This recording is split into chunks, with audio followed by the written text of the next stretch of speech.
Namkelekile kwakhona babukeli, welcome back to Parliament TV. You are still watching the live broadcast on DSTV channel 408.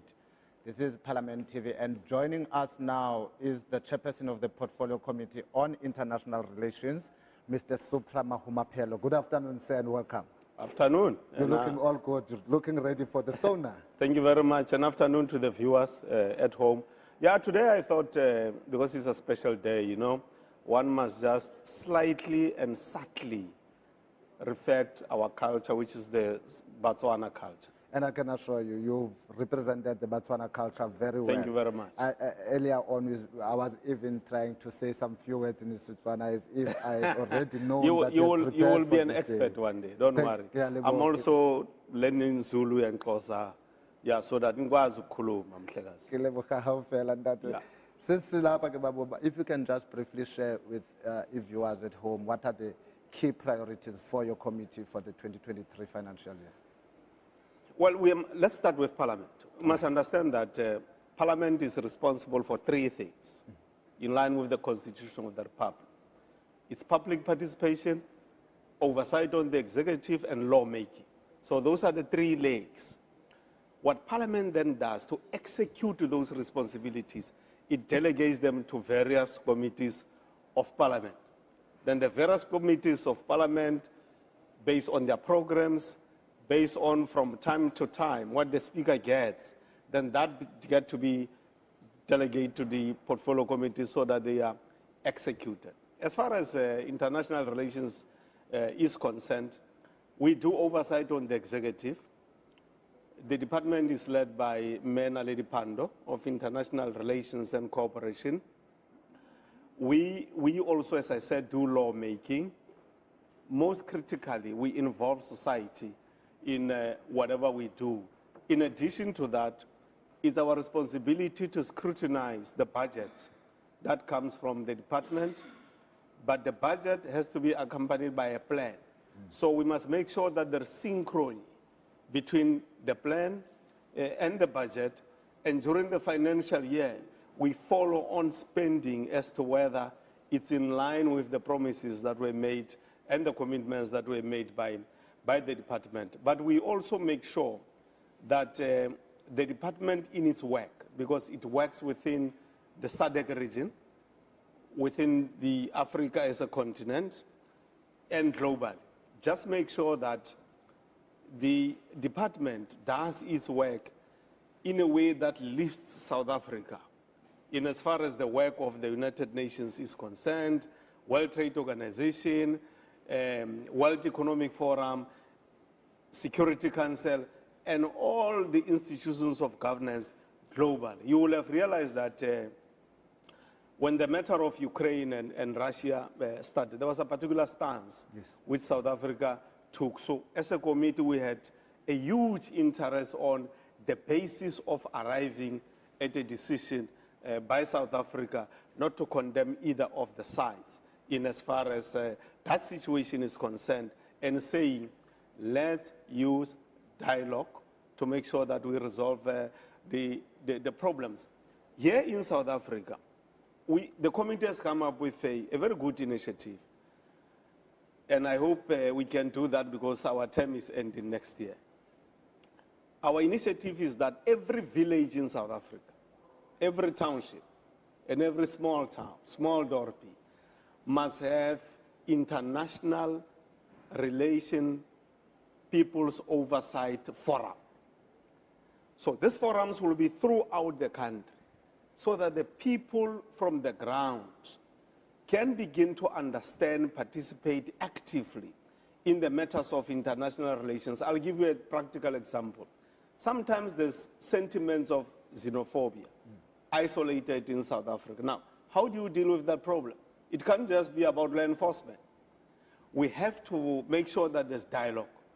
So our objective is that in the villages, we must speak to the traditional leaders. We have to have a database of all foreign nationals in that particular village, legal and illegal, in a database. But without interrupting you, yes, you're saying that you are hoping that by the end of this parliament, that would have happened. So if you are hoping there's a likelihood that might not happen. Yes, and then there what, is. What then? No, objectively speaking, it might not happen. It's a huge task. I mean, one province alone has got over 1,000 villages, right? A community has got only 13 members.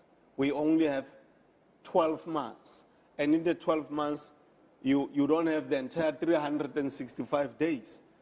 Your other constraint is the budget that comes from the office of the speaker for us to execute our responsibility. So within the limitations that we are having, we think that we will push at least 50% of that.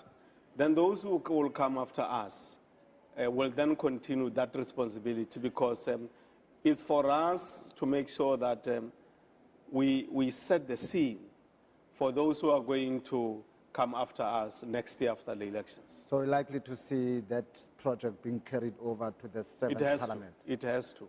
It's institutional memory, which must happen. And as I said, it's important to involve people from the ground, so that people shouldn't think that international relations is parochial, is elite, it's professors and doctors who must engage on those particular things.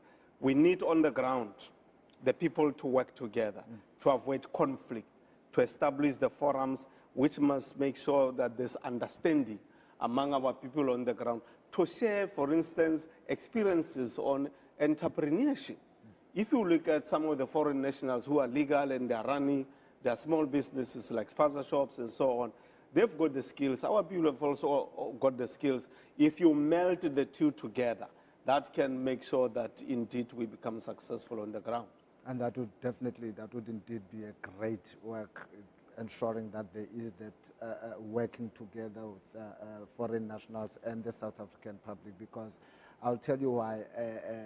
I was in Tata not so long ago, and there are some foreign nationals that are doing very well there in business, and they've been saying, look, there are good and bad apples everywhere. Let the South Africans come and engage us so that we can work together. So I'm really happy to hear that there is those steps, there is like that plan in the pipeline.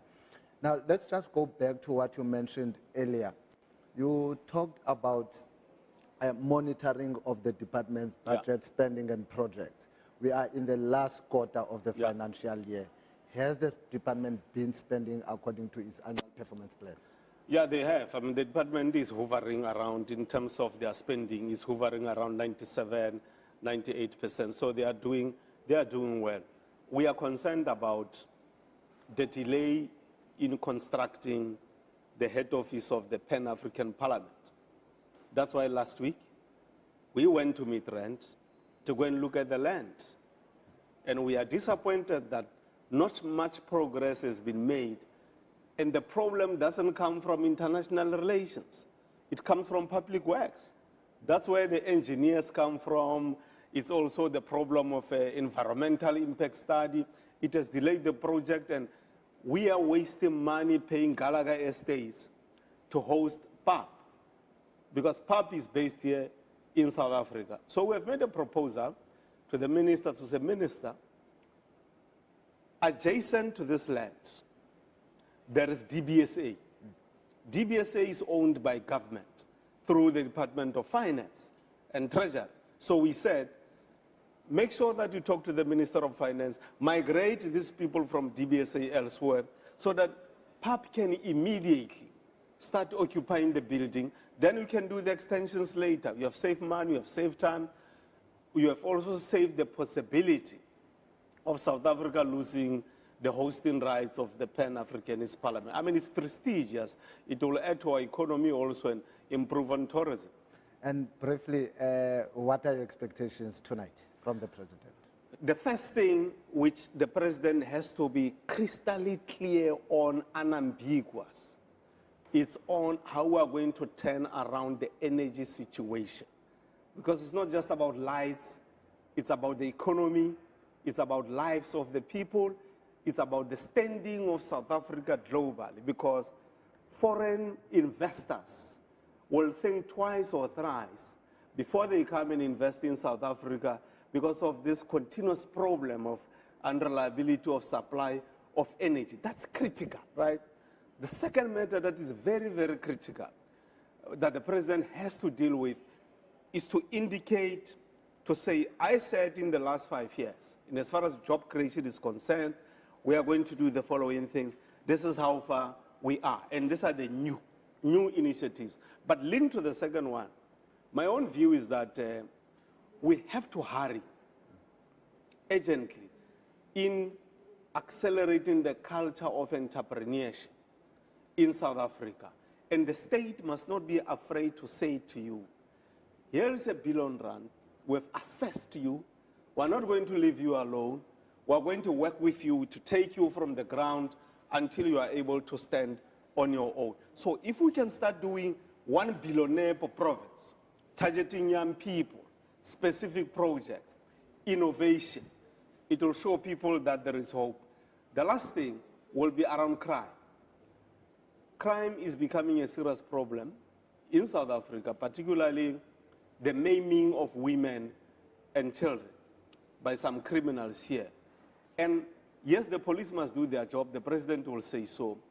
But I think more importantly, it will be critical for the president to say, how do we as the state have developed a framework over and above that what we know through CPS, where people are going to be involved hour by hour, day by day in the affairs of their own security. Tate Ramaphosa ngiyaleboga thata for taking this interview. Sibonga kakhulu baba. That was the chairperson of the Portfolio Committee on International Relations, Mr. Ramaphosa. And right now, we'll take you to listen to the Imbongi. Akushintsha ngesikhathi abantu abashintshile abaphila ngesikhathi okhokho babenesibaya benemfuyo bedla amasi begwilikile abanamuhla abanasibaya abanezilwane ezidla amasi bagwilikile insuku endulo edliwa ogogo bethu namuhla isidliwa abazukulu nodadewethu phambidlana ukusebenza office noma kumatikiletsheni ungafikile namuhla ususebenza emgaqweni unenhlanhla nakhona ngisho enyuvesi ugogodile phambilini ubuganiselwa nangeimbili nangombila ungafuyile besazi kuyingane yokuqala yenzeni imbeleko namuhla uhlangana nomagcine ehlupheka acashe ngokuthi kukhaleleka imbeleko kwedlula iminyaka kumasikani besikhathanisa umtshengiseni nomgqumeni namuhla igama mina kuthiwa ingqanawa yangempela ingqanawa yangempela ayokudlala ayokuhlala ekhaya umkhumbi kanongazi inhloko sidala igama ke lase dining room umsa wenkosi Nqobile Duma lona gama ke ngibizwa ngale dining room la isemlazi ka F umjondolo lo besibe nenkinga nomzali because uma wayetshela ukuthi ngiyasabuya la wathatha umhlala phansi ethathisa umhlala phansi ubaba ukuthi akayoba unkosikazi emakhaya engazi ukuthi izinto zisazohamba zihambe zibhede kuphoqa ukuthi akazosebenza mayesebuya usebuya akasenayo indawo la eshiya khona umuntu ayimshiye kuyona wayidayisa futhi wayengenandaba naye noma uyidayisele noma ayidayisile ngoba vele wayazi ukuthi ngiyasabuya naku impilo isishaya ke sesibuya so besihamba ehlala emzini yabantu usuke inkulumo uhamba ohlala komunye athi omunye hayi wozohlala isikhashana la kumina base ngidecide la kwakulahla udodi la i-dipping side le kwakulahla udodi la ngase mina ngiclean ngathi no ngizokwakha la ungcono ngingasalahla udodi angizohlala la ngibeke umthondo aseke ngilentuza yena ngakha ke wangilekelela uma ase ngizokwakha ke la ngathola umthondo lo kanje ngizalelwa esithenjini ngizalwa umama omncane ngikhule nje kuyisithembu kungekuhle kuhlezi kunangazwani kuhlezi kubangwa ubaba wenza lokhu ngala akakwenzi ngalokhu ngala ulala la kakhulu akalali ngala kuhlezi nje kunaleyo nto up until ngicabanga ukuthi ile background engilidela ukuthi ngize ngibe ngihlala emjondolo kanje ngicabanga ukuthi iyona lo background even uqeda isikolo bokuthiwa khona umuntu osiqede ngenkani isikolo ngomunye wabo abasiqede ngenkani isikolo bokumele nje into ngayiduba ngayiyeka ngenhlanhla ngagcina ngiyiqedile base ngiphumile esikoleni nginale ngqondo yokubhala izinkondlo lezi zasesikoleni ngase ngihlangana ke nomhlanga engakubi umfundisi ngaleso sikhathi wayesengixhumanisa noJulo eyinyosi la ngiqale khona ukubhala ngahlangana nensizwa okuthiwa umthabiseni masuku yakanongo eyangifundisa ukuthi no uhayba kanje enza kanje hamba rehearse endlini ukuze usikhombisa bhala kanje ngase ngiqala mangihaya ngilentuza ngibona abantu bencoma noma ngiphostile kwaqala ke lapho ngabona ukuthi ngaqala ngenkondlo ethi please call Phuma. So ethi please call Phuma. Hawu abantu bayithanda ngawo. Kwaqala lapho ngazibona ke nami ngaqhuquzeleka. Abantu babeshaya izandla. Ngokuqeda kwenza umsebenzi ngaqhuquzeleka ngalokho ngibhalayo. Ngagcina njoba ngisho nje ukuthi bengihaye itimeleni. Ngabhala inkondlo ethi gabi gabi idlozi lami. Le nkondlo ngaziwa omunye umbhemu okuthiwa umcambi. Umuntu omuhle emcambi usebenza khona okhozini kuyitori. Maye ngizwa angazi wayigibela isitimela lo la. Maye ngizwa bese athatha izinamba zami. Futhi nakhona ngangibona yangilibazisa le ndoda. Ngiqoqo 5 rand la yena libele ukuthi woza la ufuna ukuthatha inamba ufuna ukukhuluma nami. Mina ngifuna imali akunandaba nomuntu ozokhuluma nami. Bathatha inamba yami wangixhumanisa nobongani Mavuso ubenombuthuma. Ngagcina ngingena okhozini ke. Ngazwakala khona ngacelwa impindi uma Mdudu because wathi iphinda kiwe indabeni ngaleso sikhathi into ayingajwayelekile so waphinda ngaqala lapho ngaqala ke ngathi go viral ngaqala ngaziwa abantu ngathi sengiyabona ngiphostiwa obani ama celebrate kanjalo nga ekhozini into enze iminyango nje yavuleka ngokuthi ngithola islot okhozini. 1 ngathola ithuba lokuthi for the first time mina ngithi mangiqashwa khona umuntu wakwathi ngicela ukuqasha emshadweni wami la ka angazi umkhulu nane birthday not umshado imalini ungibone esitimeleni kade ngikhangeza amashumi manje angazi ngithi imalini angikwazi ukucharge ngithi mina 100 rand ngikubona esitimeleni uzothi 100 rand so sengifila ashame songathi ngibiza imali enkulu.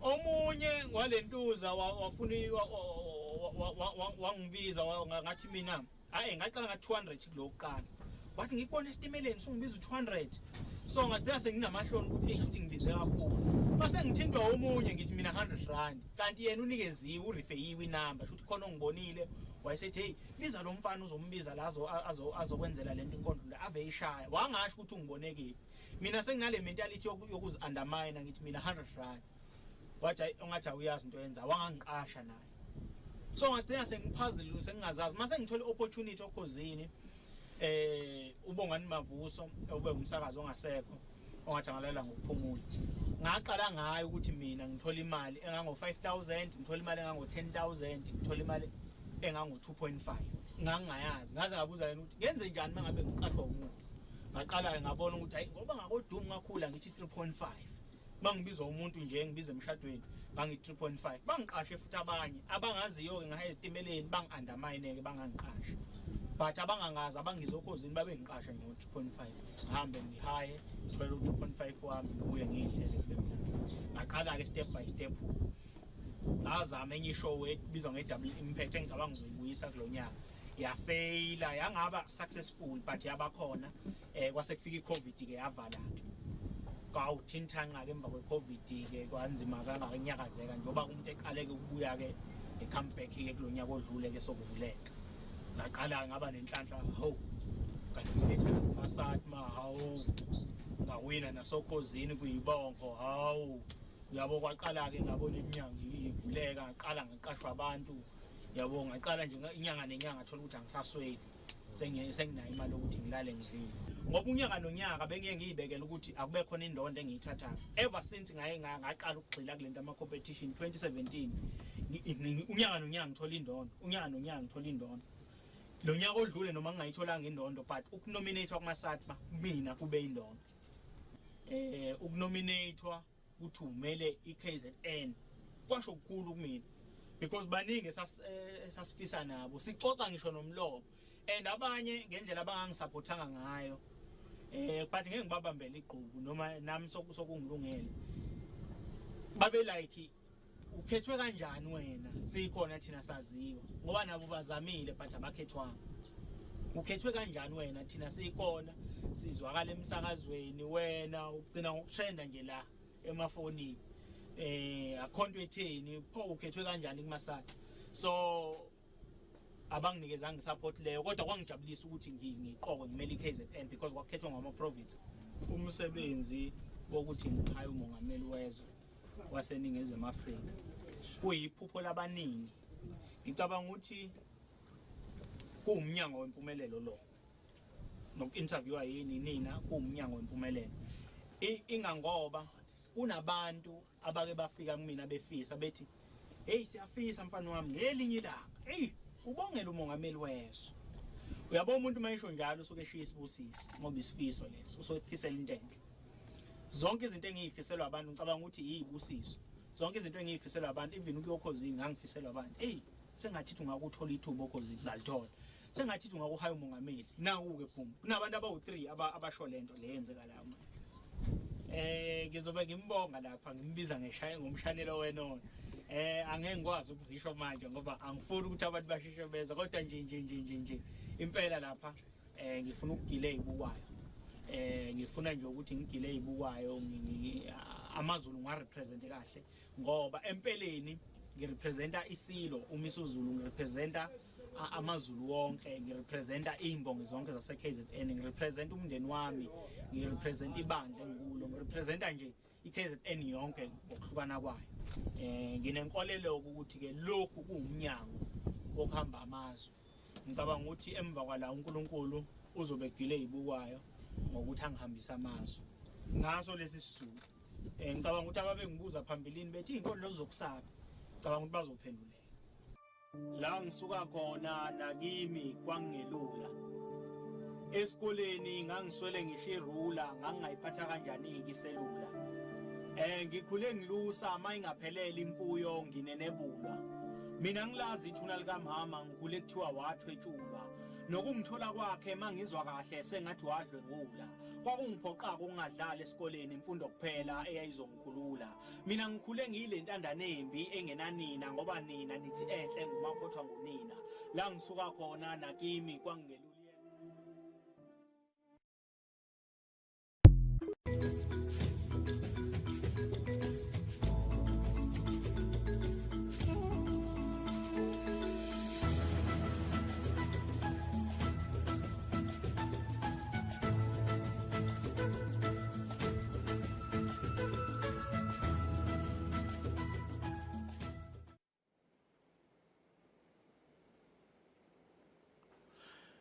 In the studio right now, I am with the Imbongi, the one who's going to be doing the praise poems for this year's State of the Nation address. Welcome to the studio tonight. The first thing I would like to ask is, briefly, can you tell us how did you learn doing these praise poems?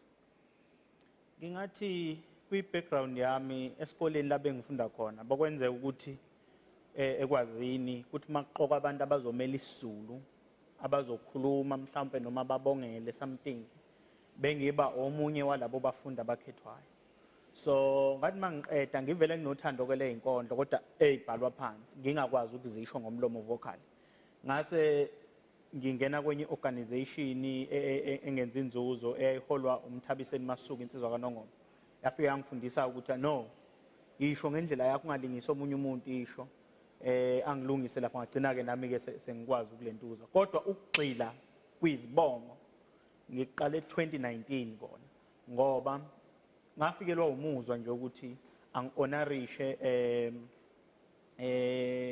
uChrist uJesu ngase ngibhalela yena izibongo za trenda ngabhalela umsakazo wokhozi FM uTshatha uGodo wayidlala ezijingile lonto leyo for more than 2 months so lonto yangipha isibindi ukuthi oh okay futhi lento ngiyayenza yabo kwase kumva kwaloko kwaqala ke nabantu ke bangicele ke kanjalo ngaze ngabhalela ngisho isilo samabandla sakwaZulu eskhona. Okay, now how do you feel for being the Imbongi for the State of the Nation address of 2023? How do you feel? What's your feelings? Kuthi angigiye ngithokoze kakhulu kangangoba ngathi mangithola ucingo kuthiwa ulentuzile ngaqala ngangakholwa ukuthi mina ngempela ngathi mina hayi mhlawumbe niyadlala ngoba khona wayengitshelile esasirayisa naye sikhethwe nangithi amagama ayo4 ayilethwe la so lo munye sasixhumana naye so ngiyazi ukuthi yonke into seyifuniwe iID kwena naye seyifuniwe into ethile kwena wathi ayisengifoneliwe sokuthiwa ngikhethile hawu Yamangala masokungena ucingo ntambama sokuthiwa imina kule nto ngathi hayi mhlawumbe udlala kabi lo sisi. Ngaze ngaconfirma ngoba sengibona i-email ngabona ukuthi oh yeah, this is real. Yeah. No, thank you very much. Thank you very much for your time. That was the Imbongi, the person who's going to be doing the praise poem for tonight as a State of the Nation address, just before the president, state president, opens the parliament officially. Thank you very much for being with us tonight. Back to the control.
President Cyril Ramaphosa will deliver his State of the Nation address to the joint sitting of the National Assembly and the National Council of Provinces on Thursday, 9 February 2023 at 7 p.m. The President calls this joint sitting of the Houses of Parliament to set out the government's key policy objectives and deliverables for the year ahead. During Sona, the President also highlights achievements, flags challenges, and outlines interventions that will be undertaken to unlock development interventions for the coming financial year. The presiding officers of Parliament invite you to be part of the Sona 2023 by tuning in live across Parliament's broadcast and multimedia platforms, Parliament Channel 408 on DSTV, YouTube or social media, and join the conversation using hashtag Sona 2023. Parliament, following up on our commitments to the people, making your future work better.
Let's cross over to Tembinkosi, who is outside the City Hall, where he's going to tell us about the happenings around the red carpet.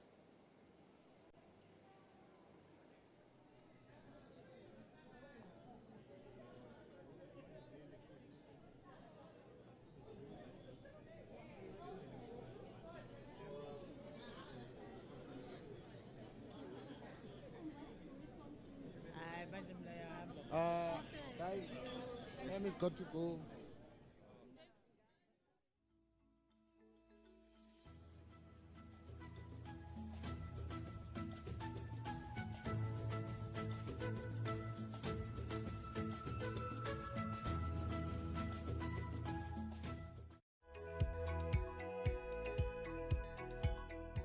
President Cyril Ramaphosa will conclude the debate on the State of the Nation address with his reply on 16 February 2023 at 2 p.m. Watch the reply by the President to the State of the Nation address debate live across Parliament's platforms. For more information on the State of the Nation address, visit our website at www.parliament.gov.za or follow us on our social media accounts at Parliament of RSA. Parliament, following up on our commitments to the people, making your future work better. Welcome back. You're still watching the live build-up of State of the Nation address, Parliament TV on Channel 408 on DSTV. We are at the most favorite part of the State of the Nation address, where we will be showcasing fashion, beauty, glitz and glamour. We're on the red carpet outside the City Hall, and the guests have started arriving, so you better keep glued to that screen, because in the next few seconds, I'll be talking to some of the beauties that you'll be seeing around this City Hall. I'm now going back to the studio.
As I promised you earlier that we will be talking to some of the members of Parliament's guests that will be attending tonight's ceremony. And with me is Ms. Zandile Majosi, a member of the IFP. Ma'am, looking exquisite. Firstly, who dressed you and what inspired the dressing? I'm dressed by a lady in location, as the president had said that we must support local business. I supported the local business, and the name is Lintle. Can you just give us the full name of the designer and where is the designer based? The designer is based in Soweto, and the full name is Lintle. Lintle, designer based in Soweto. So people in Soweto, please do visit Lintle. This is her work. Ma'am, yes. President will be addressing the country at 7 o'clock. Yes. What are your expectations? Honestly, I'm not expecting anything from anything new from the president. If there was anything that he would present that was new, we would have received it maybe 3 months before that. But I am expecting that the president will address the challenges, especially the pandemic that we are in now, of ESCOM and SOEs that are in the state that they are currently. And also the president must then address the issues of higher education, how do students are accommodated in universities and colleges, as much as we know that others are not finding space in these universities, and the issues of unemployment. But honestly, there are no changes. Yes, I hear that there are no changes, but the one thing that you've just mentioned now, we are in the period where students are registering at universities. Obviously, we do know the challenges that some go through. Have you had time in KZN or in your constituency to just walk around and see what is happening within the higher institutions? Yes, we did, especially in Gauteng. I worked with the chairperson of the Youth Brigade of the IFP, Councillor Dalsi Mangani. We visited a few UNISA, and then we visited also the Soweto campus, UJ Soweto campus, to see how the registration is coming about. Yes, there are challenges, not few. There's many of students that are not finding accommodation. Mazandi, thank you very much for talking to us. Thanks, thank you. Well, that was Zandile Machozi, member of the IFP. I am now standing next to the Deputy Minister of Sports, Arts and Culture. Good afternoon, ma'am. You're looking all exquisite. Thank you so much. That's the whole purpose. I must give a little bit of energy to the State of the Nation address. And we can just briefly share with our viewers on what inspired this dress code and who designed it. Look, the dress is made by one of the local designers. Her name is Bongiwe Walaza. She's from Joburg in Kempton Park. And the headgear is just a Xhosa headgear. This is what we wear in Xhosa. So I just made a little bit, make it more funky. But otherwise, this is Xhosa headgear. The dress, all I said to her is that, can you make a dress that will make me stand out? And that's exactly what she did. Indeed, ma'am, you do stand out. Now, the president will be delivering his Sona, his 6th Sona address this evening. What is your expectation from the president? Look, the president must tell us really about the electricity challenge that we have in the country. Everybody wants to know what is going to happen with the load shedding that we're living with. But for me, the second thing that the president must talk to is the issue of the youth unemployment. We are sitting above 45% unemployed. We need to hear what plans do we have to deal with that. But for me, the third one is the issue of crime. We have women being killed by their close ones every day in this country. The issue of gender-based violence and femicide is really becoming unbearable. What is it? What plans do we have? What is it that we think we should do better to make that, go away? Those for me are the three top things. But from your own perspective now, what do you think it is that needs to be done in order to address this issue of gender-based violence that you've just mentioned now? Look, for me, most of the time, men are going through a lot of stress that sometimes we overlook. And some women are the weak link. They look at them as the people that they can put our frustrations out on them. And that's why most of the time we see this issue. We need to make sure that we deal with the challenges that men are dealing with so that they are able to relate equally to women. They must not see women as the people that they must take out their frustrations on, particularly those that they are close on. Because most of this gender-based violence, if you look at it, is the intimate partners. It's somebody that you trust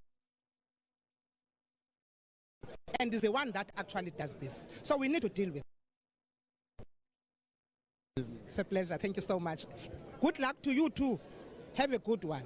Thank you. Well, that was the Deputy Minister of Arts, Sports and Culture. And as indicated earlier, red carpet in front of the City Hall. There are a number of guests that are still coming. So we will be talking to some of them as they are coming.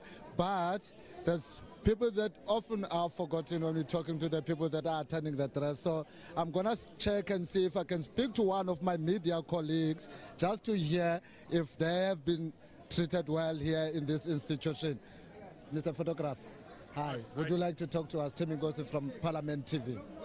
Yes, if you could just briefly share with us how the experience has been since we've moved from the Parliament following the fire that gutted last year to here. How have media been accommodated? Well, there's more trees here, so it's because normally you would actually shoot and you're all out in the open or whatever, so it's a lot cooler here, but yeah, it's very hot today, but it's a change, but it feels like there's something missing because obviously there's a tent, so the media aren't part of Parliament, we're also on our side, but still it's nice being here and it's always fun, a lot of fun to actually see everyone. Which media house are you from and your name, please? From Netwerk 24, part of Media 24, Adrian de Kock. Thank you very much for talking to us. And as I've said, viewers at home, we will now and again be talking to the media personnel that is here, because they are the ones that are actually going to be making sure that whatever we bring to you here will make it to the front pages of fashion magazines tomorrow. There's a lot that is happening. We're going to see, and if we can speak to the Deputy Minister. Ma'am, good afternoon, and how are you? I'm fine, thanks, and how are you? I'm good, thank you very much. Ma'am, you're looking all beautiful. Firstly, who dressed you, or who designed your dress, and what inspired it? Look, man, it's one of those old dresses of mine. It reminds me of my good old days. You can see I've lost weight, so I'm happy. That's great. Confident. That's great. That's wonderful, ma'am. And the president will be speaking at 7 o'clock. Well, what kind of message are you expecting to hear from him? Look, obviously the issue of electricity is top on the agenda. The fact that the cost of living is too high for most of all of us as South Africans, it's also another issue. Well, generally the service delivery challenges that our people are confronted with, especially in municipalities, including the issue of health and education. Ma'am, thank you very much. We wish you a good evening. Sure, thank you. Thank you, ma'am. That was Ms. Pinky Kekane. We want to see now if we can speak to Mr. Mngasela. Mr. Mngasela, thank you very much. Sorry to hijack you, but we walk in this carpet, you've got to talk to me. Looking all good. What inspired today's dress? This design is made by a young African designer from the DRC. He's a young man who's very enthusiastic, and I said, let me give him an opportunity, and in the spirit of building an African renaissance and the spirit of an Africa for all of the African people, but of course a South Africa that is part of the global community and the Commonwealth as a very global, but also an opportunity to rebuild the society that we want to see in the world that we're going to leave behind. And in promoting this young designer, if you could just give us his name and where he's based so that our viewers can have an opportunity to go and visit him. Yes. His name is Ebenezer. He's from a little town called Hermanus. It's the most beautiful place on earth. I call it a heaven on earth. But it's in a township called Zwelihle. If you link this, it's also about the township economy, but equally it's about ensuring that we build the strong economy that is locally based, which is the local economic development. Coming to talk about all of the big words about the economy without focusing on the small guy, so that we're able to develop jobs from the community and make sure that the rent circulates in the economy, in the community, before it can leave the communities where people are. And that is something that we should all do as public representatives, as governments, whether it's local, province, and national. And I hope that it is an opportunity that we can give to as many of the artists, the creatives, and this designer is lucky because I took an opportunity to support him. And I will support many others after him. Thank you very much. And those who would like to have an opportunity to visit Ebenezer in Zwelihle in Hermanus, that is about 45 kilometers outside of Cape Town. Now, going back to today's main event, what are your main expectations from the president tonight? There are three main things for the president. I mean, any president of any country is to give an opportunity for any child to go to school and at least get 1 degree free of charge. That's one thing. Deserving young people should get an opportunity to study without worrying about fees. And I understand the issue of NSFAS, but it should be an open door. It should be very easy to open in and allow young people to enter and study. That's one. Number two, we need to stop talking about jobs. We need to put together a very practical, pragmatic intervention in how we are going to create jobs, real jobs for the economy and support new industries. Number three is energy. You will hear everybody talks about this, but energy, we cannot, it is unforgivable in Africa that we've got a problem with energy. So much sun, it's hot as we speak. That means we should look at natural energy, which is the alternative energy solutions. in order to ensure that we've got sufficient energy and build better. And that links with crime prevention. When there's no energy, there's no lights. Women are victims of abuse, rape and murder rise. And we need to do much more to protect our people. But energy, energy, and more energy. Mr. Ngasela, thank you very much for talking to us at Parliament. That was Mr. Masikole Ngasela, the former Speaker of the Western Cape Provincial Legislature. As I indicated, we are still standing outside the Cape Town City Hall, and this is where the members of Parliament, our dignitaries, our guests will be coming through to enter the hall. Simane sibabamba apha ke kule ndawo mekuyo enze basikwazi ukubonisa ukuthi abantu banxibe njani apha kudlalwa ngefashion apha kudlalwa ngecotton apha siyababona abantu bahle kwaye abantu bane expectations ezininzi from the president when he delivers his State of the Nation address tonight. We will see now if we can speak to Mr. Blau. That's just trying to see if we can speak to Mr. Dlamini. But unfortunately, it is still busy with other media. But there are quite a few people that are coming in. But we'll see who we can grab and all that. Good day, sir. How are you? I'm good. How are you, sir? Mr. Dlamini, would you like to talk to Parliament TV for a brief second, please? We just want your expectation on the President's State of the Nation address tonight. No. All right, thank you very much. That is Mr. Sidumo Dlamini. Unfortunately, he's unable to give us a comment, but we will keep it coming. We will keep it coming. But for now, we're just taking you back to the studio.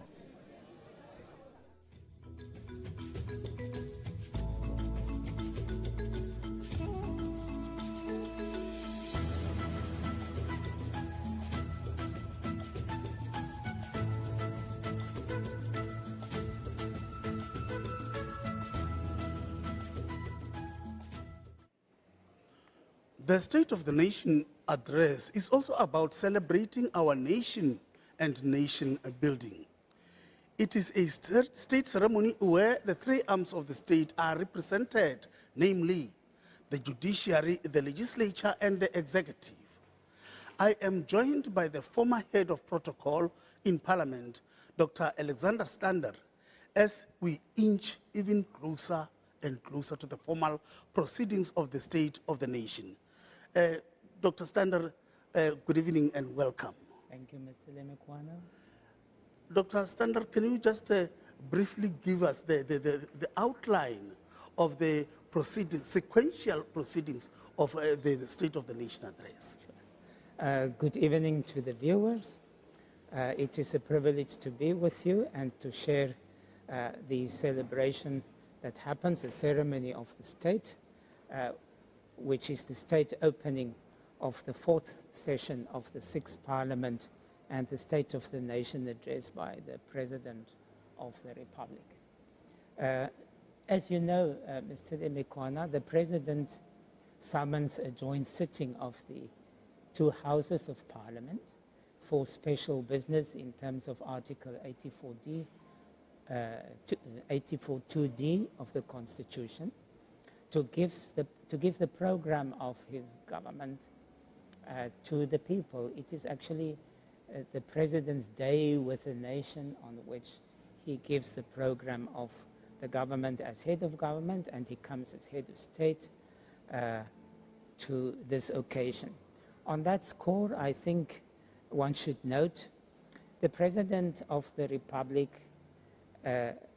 is head of state, is head of government, is also the commander-in-chief of the armed forces of the Republic. And what is happening here is one of the ceremonies of the state, which is, as I mentioned, the state opening of Parliament and the State of the Nation address. Why a ceremony? A ceremony is a formal occasion where the representatives of the state convene for a specific purpose, according to an order of proceedings based on the ceremonial practice of the state and of protocol. And it's very, very rich in symbolism. So all the components, the military honors that is given. Just a little stop here, yes, because we've got to cover another happenings outside. Okay. But soon after this, we are going to continue with our discussion. Okay, thank you very much. over to Tembi. Njengoba besenditshilo ukuthi kuninzi esizokuphathela kona namhlanje kule ndawo sime kuyo phandle kwe-Cape Town City Hall kwi-red carpet, fashion, glitz, glamour, beauty, handsomeness. As such, ndithetha nje nawe ngoku ndime nomnumzana uXola Nqola, enye yamalungu wepalamente we-African National Congress. Mr. Nqola, thank you very much for taking this interview. Looking all good. What inspired the dress code? Anyone designed it? Well, it's still summer, so we are trying to be as bright as we can because we see the future is equally bright. So we must look like the future. Indeed, you do look like the future. I can see the future right there. The president will be addressing the nation at 7 o'clock. There are quite a number of challenges that the country is currently confronted with, amongst them load shedding, unemployment, inequality. What is it that you expect the president to focus on tonight when he's addressing the nation? Well, I think primarily the load shedding issue is the one where all our problems stems from, or the most of our problems. So I think the president is expected to detail to the nation how are we going to tackle the issue of load shedding, short-term goals and long-term plans, and the issue of the just energy transition.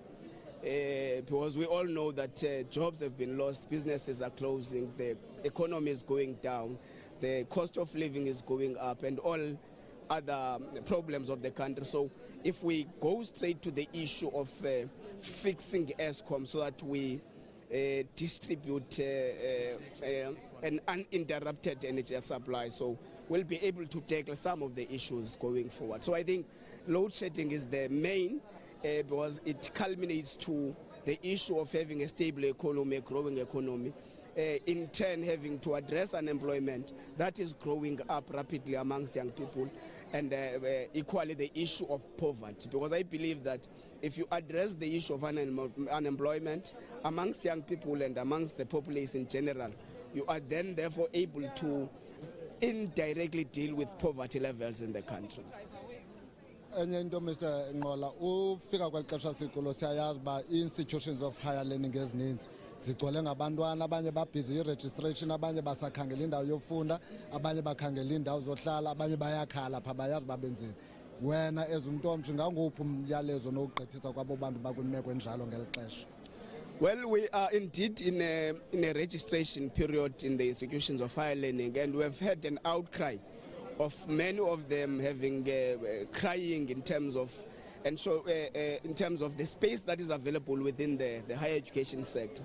But part of what I have made an analysis on is that the throughput from the basic education sector is not coherent with the spaces that are actually available in the higher education sector. So I think part of what is expected from the president is to how best the government will increase that kind of space in the higher education, including building universities, building technical colleges, and all the relevant spaces. So that we're able to attend to this matter. But we are happy that the Minister of Higher Education, Innovation and Science, Minister Blade Nzimande, this morning actually assured every deserving student that they will never be rejected by NSFAS as long as they have applied.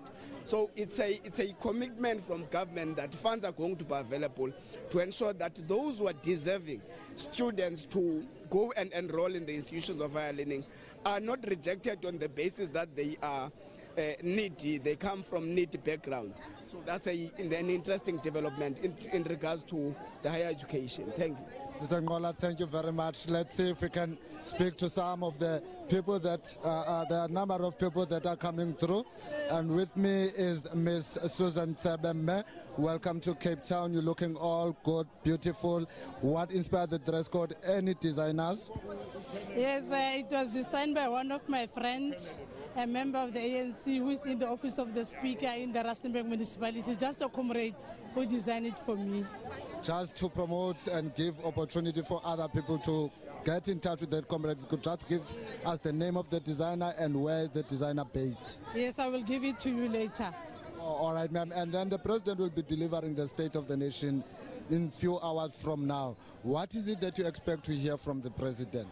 What we expect from the president is all what other South Africans are expecting, especially the issues of the load shedding, the issues of economy, the issues of tourism, because I'm from Northwest. The tourists there, the business people there, they are crying about tourism.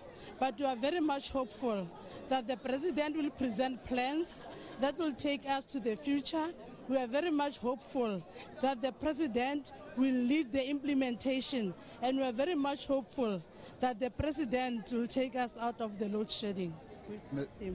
Mr. Saratseve, thank you very much. That was the Speaker of the Northwest Provincial Legislature, Ms. Susana Tsebe Janji. And right now we'll try and see if we can talk to this beautiful lady. Good day, ma'am. Are you ready? Good day, ma'am. Can we steal your moment, please? Hi, how are you, ma'am? You're looking all beautiful and good.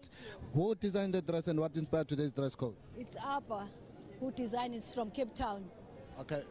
If you could just give us the name of the person, where the person located, so that those who are interested can then visit the place. It's located in Pines, Long Street. I'm not too sure about the number. I might be mistaken because I'm not from Cape Town. I only come here to work. All right, ma'am. If you can just briefly share with us what are your expectations for the president tonight? Oh, okay. No, we're expecting that he must strongly speak with a clear program in terms of resolving the energy issue.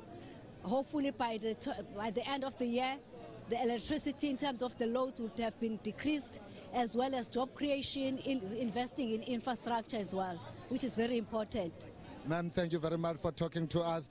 Viewers, I had promised you fashion, beauty, glitz and glamour. I am standing with Ms. Cecilia Mulokwana. Ma'am, good afternoon, looking all beautiful. If you can just firstly give us the name of the designer and also what inspired the dress code. Okay, the name of the designer is Shorty. I call him Shorty. Yeah. And what designed it, I said black and white is elegant. It's always elegant, and I loved black and white. So I love black and white and a bit of, volume on my hands. And taking into consideration that there are many challenges that we are currently faced with, what is the main message that you would like to hear from the president tonight? I'm a sport person. I would love to hear more about what they're going to do for sports. We're hosting the 2023 Netball World Cup. I want to know more what government can do for us. As the president of Netball South Africa, I want to understand that. President, thank you very much and good luck with the hosting of the World Cup. I know it is taking time in the next few months here in Cape Town, and I can assure you that we will be there to provide our support. Thank you so much. Thank you very much, ma'am. That was the president of Netball South Africa, Ms. Cecilia Mulokwane, talking to us. We'll see now if we can grab some more people to talk to. It's quite busy here on the red carpet. Siyazama zama umuva samane sibabamba wena ngelok xesha nelok xesha kodwa ke kunzima because we are being moved from where we are standing, but because we are an in-house television station, nathi arifuni nje ukhutshwa njengoba sikhutshwa. Siyazama ukujonga ke ngokuba Baba, can we talk to you for a second, please? Yes, sir. Hi. If you could just briefly introduce yourself and tell us who you are, where you're from, and what made you dress like this today. No, I'm Posani Mngabisa. I'm from Gauteng. From Gauteng? Yeah, I'm here for the Sona. Yes, and what is it that you expect to hear from the president tonight? Of course, how he's going to deal with the economy and then load shedding. All right, thank you very much, ma'am. We want to see now if we can talk to you. Hello, ma'am. If we can just have a word with you, ma'am. You're looking all beautiful. We need to show you to our viewers. Unfortunately, it doesn't always go my way. But let us now say that, Minister. All right, there's lots of media here. Good afternoon, Minister. Let the lady. All right. I'm being scolded here because sometimes I'm jumping the queue and wanting to speak before the lady. So we'll have to wait for the lady to finish with the minister before we can talk to him. But in the meantime, we will see if we can just grab anyone that is willing to talk to us. Good day, sir. Hi, sir. Good day. How are you? Hi. Oh, okay, seemingly we're not going to get an interview there. Busy. As you can see, people, it's fashion, it's glamour, it's glitz. Everyone wants to see who's who and who's dressing what. Everyone wants photos so that they can see who makes it to the fashion pages of our magazines tomorrow. So we'll try and see if we can talk to the people. Let us see if we can talk to Mr. Mashatile. Good afternoon, Mr. Mashatile. Good afternoon, Mr. Mashatile. Good afternoon. How are you, sir? I'm good, thank you. My name is Mingosi. I'm We'll from see you Parliament later. TV. Can you just get just a second of your time, sir? I'm very happy to be here. All right. That is Mr. Paul Mashatile. He's just told us he's very happy to be here. Unfortunately, he wouldn't speak to us, but as I've promised, we'll keep on trying. People are coming. They are coming by as abayangena. Kodwa ke abangeni ngolendlela sibalindele ngayo. Good afternoon, Minister, and thank you for taking this call. Firstly, Minister, I'm Thembi Nkosingoma from Parliament TV. If you can just tell our viewers what inspired today's dress code. Come again? What inspired today's dress code? Really nothing. I just grabbed what was, convenient, and I rushed. And Minister Mdntv, there are a number of challenges that the country is currently faced with. What is it that you would like the President to focus on this evening when he delivers the State of the Nation address? I'm very confident that the President is fair with the challenges the country is faced with. He has demonstrated that over a number of times. And this time around is not going to be an exception, especially those things. He worries a lot about things which bothers or which bother society. The current crisis, energy crisis, for instance, issues of unemployment. Is going to be dealing with that a lot. And as you know, that he created this presidential intervention program, PES, for economic recovery. Many portfolios, including ours, benefited out of that. And we see him ready to go forward, particularly on that. And Mr. Minister, the country will be hosting the Netball World Cup this year. How far with the preparations are we ready to host the World Cup? Well, we are ready. We are meeting on a monthly basis, particularly on that, because it's quite critical that we put up a serious showpiece for the world. We are capable of doing that. We've done it before, but we're not taking anything for granted, and South Africa is ready. Minister Mdntv, thank you very much for talking to us at Parliament TV. Thanks so much. Well, viewers, that was Minister Nathi Mthethwa. Right now, I'm going to see if I can speak to the CEO of SALGA. You will correct me if I'm wrong, sir. President of SALGA, Mr. Bheki Stofile. Good afternoon, sir. There are quite a few challenges, especially relating to the municipalities. People have been complaining about non-service delivery, basics, no water provision, and a whole list is endless. What is it that you can give, what is it that you can tell to the people of South Africa in relation to those complaints? Thank you very much, and thank you for having us. Look, it's a big challenge, and the challenge for us to be able to address it, we need to accept to collaboratively and coordinatively to work together, because 3 spheres of government are meant or are born through the Constitution, and the Constitution section 154 encourages that 3 spheres of government have to work together so that they address the challenges of communities.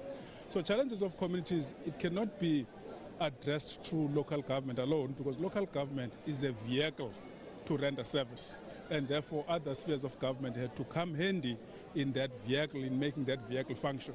So I think we are in the right track in terms of understanding that collaborative move of the government sphere generally in the country. And what is it that you'd like the President to focus on when delivering the State of the Nation tonight? Look, I would love the President to address many issues. I mean, in local government, you've got million issues as a challenge. One of the challenges, the immediate challenge, the rolling load shedding. Its significant social and economic impact to communities, and thereby threatens local government sphere. That's one issue. And this issue, it's more important to us because local government in the current period, it has been under threat. Councillors and municipal officials been killed, and now we are seeing this killing rolling over to other leaders in other sectors of our economy, like recent professors in 2 universities. And therefore, it's a challenge that we are facing. But the other challenge is, how do you deal with the emerging animal called coalition governments? And how do we handle that? Because it does provide inability to respond to challenges of our communities. Mr. Stofile, thank you very much for talking to Parliament TV. Much appreciated, sir. Thank you very much. Thank you. That was Mr. Stofile. Mr. Stofile is the chairperson of the South African Local Government Association. We will be trying to see if we can talk to people, but right behind me are the members of the Democratic Alliance who are making their entrance into the Cape Town City Hall, all dressed in black. I want to see if I can try and grab an interview. Hi, good afternoon, sir. Are you ready to talk to us? Temingo Singoma from Parliament TV. Sir, what is it that with the black dress code for the DA? Well, I think we're standing with the whole of South Africa, and we're sending out a message, that we're in solidarity with all of South Africa, that, we mourn with them. And what is it that you would like the president to focus on or emphasize on tonight when he delivers the State of the Nation address? Well, I think the most important issue would definitely be the power issue. I think the president has been silent around the power issue. We definitely want him to talk around that. I think what we're really unfortunately coming here for is for the president to pull out a fairy tale book and to read us another story, as story time is what Sona has become, hasn't it? Baba, thank you very much for talking to us at Parliament TV. That was a member of the Democratic Alliance. As you can see right here, they are all dressed in black. Let us see if we can speak to Ms. Natasha Mazone. Ms. Mazone, good day. How are you, ma'am? I'm very well. How are you? I'm good, thank you, ma'am. You can just take us through again. What really inspired this dress code, black? Well, there's not much to be happy about at the moment in South Africa. And I think to come dressed as if you're going to a celebration or a matric dance, as we see here, it's not the right message to be sending out to South Africa. And we need to show South Africans that in solidarity with them, we believe that there is nothing to celebrate. We are in black business attire. We are here to do a job, and we are not here for a fashion parade, which is normally what Sona is. We have a much more important job to do, and that is to save South Africa while we still can. And what do you think was the message that could save South Africa that the president must deliver to the nation tonight? Well, I think the president has to announce the plans that he has in place for the energy crisis, which include immediately in his cabinet reshuffle, removing Minister Mantashe, removing Minister Pravin Gordhan, and replacing them with experts who can get the lights up and running. It's boiling hot today. The average South African is experiencing, in some places, up to 8 hours of load shedding. It's going to be very interesting tonight to see if we can keep the lights on, because even though the instruction has gone out, there's just not the capacity to do it. So that is the reason. It's a statement that the DA is making, but the real message to South Africa is we stand united with you in a joint unhappiness about where this government is taking us. Thank you very much, ma'am. And I'm not sure, Mr. Malham, would you like to add your expectations from the president tonight? I want to see some real tangible proposals on how we deal with the electricity and energy crisis in South Africa. I want to see the president lay out timelines. I want to see measurable objectives. And I don't want to hear more talk shops. I don't want to hear another commission of inquiry or Ndaba or War Room. I want to hear what exactly he's going to do, when he's going to do it by, and how South Africa is going to get out of the situation it's in. Mr. Malam, thank you very much for talking to us. Ma'am, good afternoon, and how are you? I'm well. Thank you, ma'am. If you could also just get, what is it, your expectation from the president tonight? What is it that the thing that the president should focus on or put emphasis on when he's delivering the State of the Nation address? Well, I come from KwaZulu-Natal, and it's disintegrating. Nothing has been done since the floods and the riots. Only private enterprise have rebuilt their shops. For the rest, it's collapsing. We have sewage pouring into the ocean. We have electricity and water cuts on a daily basis, sometimes for 7, 8, 9 days in a row. Places like Phoenix have had no water for months. Ugu, no water for months. These are the issues that should be dealt with by this president and simply have not been. It's catastrophic. And to come here like it's a birthday party or going to the races is so inappropriate. That's why we're wearing black. We're standing with other South Africans who are going through the same trauma and drama. People have got no jobs. All the businesses have closed. They're laying off hundreds of people. And here we have party dresses strolling by.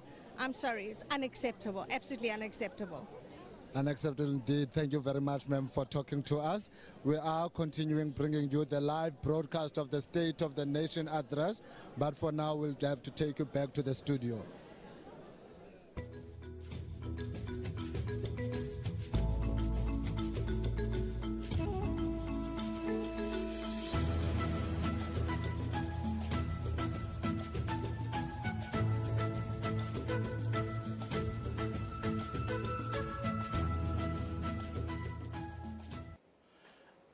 Welcome back.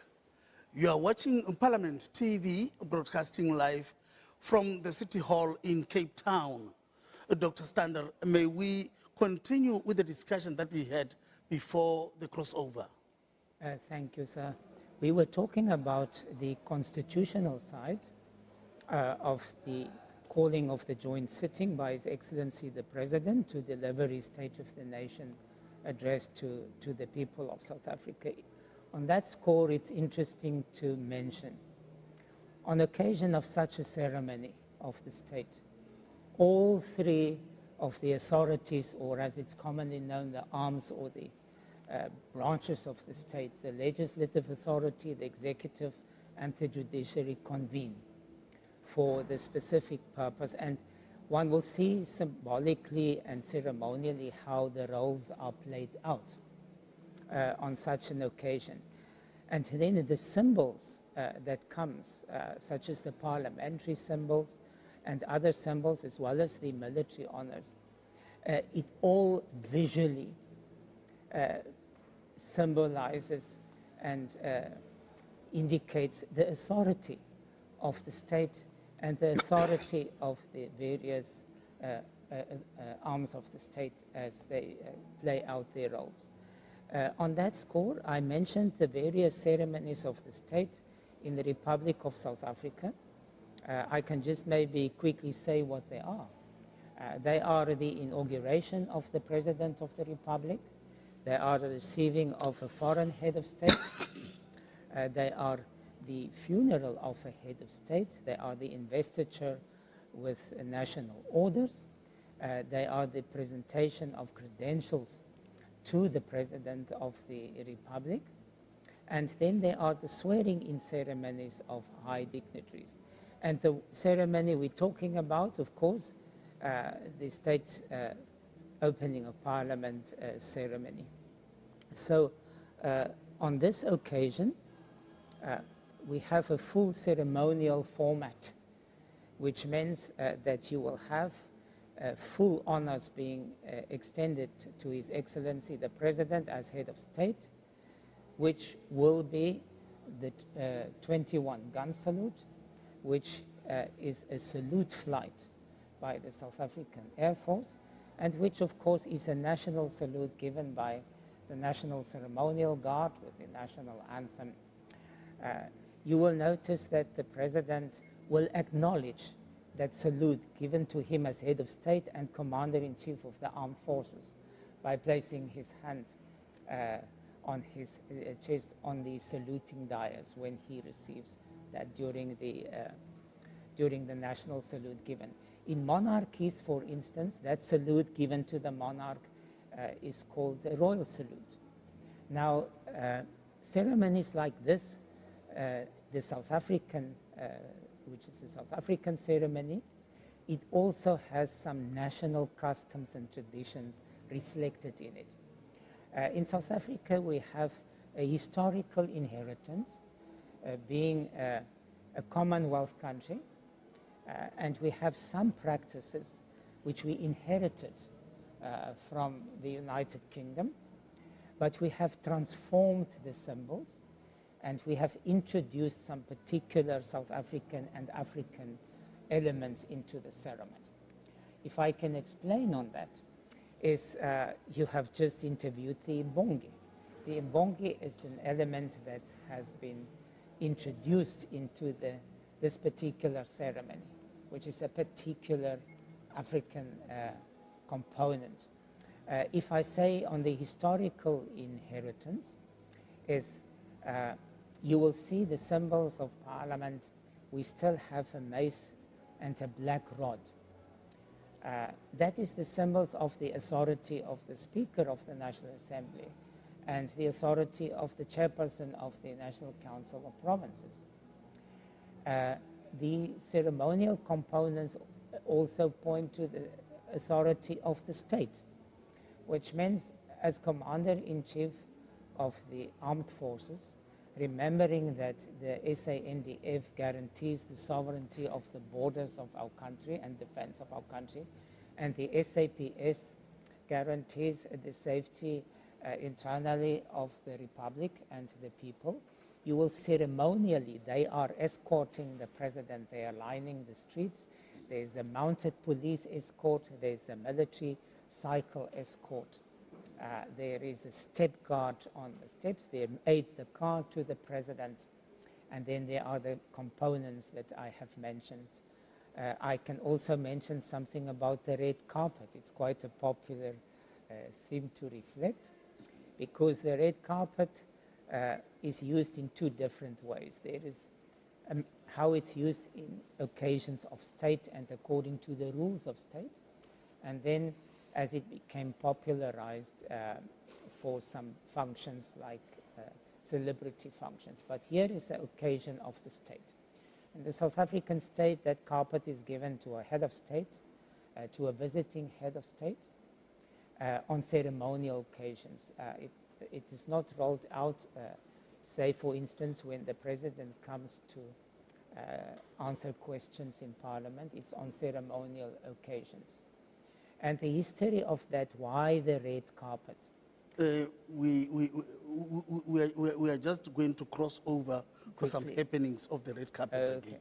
Okay.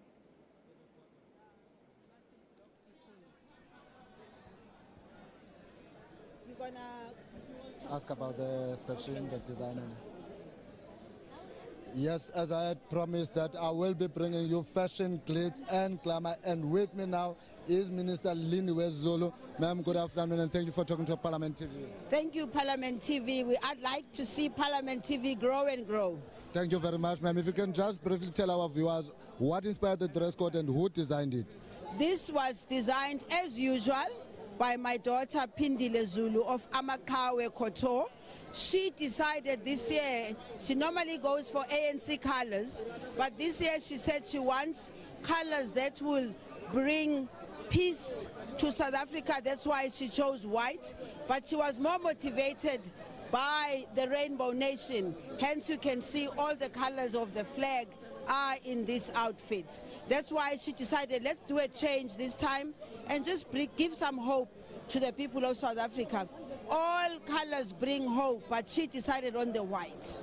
Wow, good choice of the color, ma'am. Quickly, if you can just tell us what is your expectation from the president tonight? I'm expecting the president to bring hope to the people of South Africa. I'm expecting the president, obviously, to break it down as to what he as a president and us as his ministers are going to be doing in the year 2023-2024.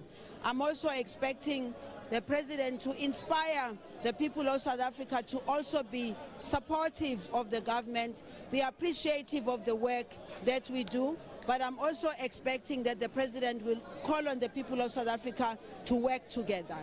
Thank you very much, Mr. We want to see if you can talk to Mamutitiza. Mamutitiza, Mama, first of all, what inspired this dress code? Who designed it for you? It was designed by Safik, which is a designer, who is a designer actually in Pretoria. Ghanaian by birth, but naturalized South African. Okay, where in Pretoria is he based? Because we would like for our viewers to try and find him so that if anyone they're interested in this dress, they are able to get it. Pretoria East. She's in Pretoria East in Ferry Glen. All right, ma'am, there are a number of challenges that the country is currently faced with. However, we're not going to go into them, but what is your expectation from the president when he delivers the State of the Nation address later this evening? My expectation from today is that the president will address the current issue that is affecting South African society, the energy issue, the issues of poverty and unemployment, but also give an account of what government has done in the past year on the commitments that he made. Thank you very much, Mama. But see if we can speak to General Holomisa. Good afternoon, General. Good afternoon, General. Good afternoon, General. Good afternoon. How are you? I'm good. Thank you, Temi Ngozi from Parliament TV, and thank you for taking this interview. If you can briefly share with us, what is it that you would like to hear from the president? There are a number of challenges, but what is it that you would like the president to focus on? The key is for him to announce plans to improve the economy of the country so that we can employ more people. Thank you very much, Mr. Holomisa. And right now, I'm standing with Ms. Maris Sugars, member of the African Christian Democratic Party. Ma'am, looking all good. What inspired today's dress? It is about professionalism and work. because that is what we need in our country. There's so many people that are suffering and that needs us to do our utmost best to improve things for this nation. So today's dress is basically my workwear. And what message is it that you think the president could come out today that could end the suffering that you're talking about?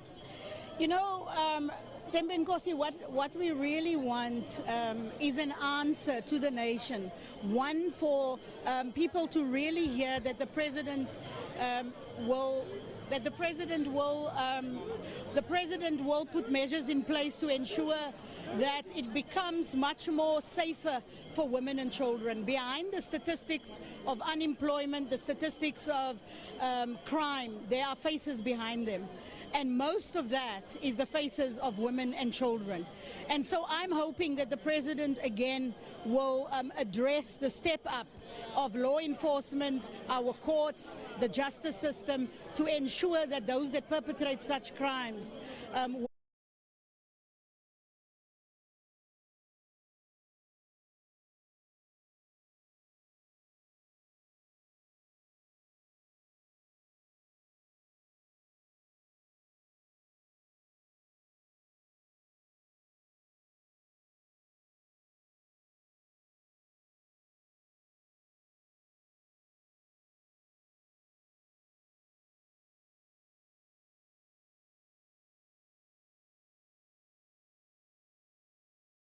No, thank you.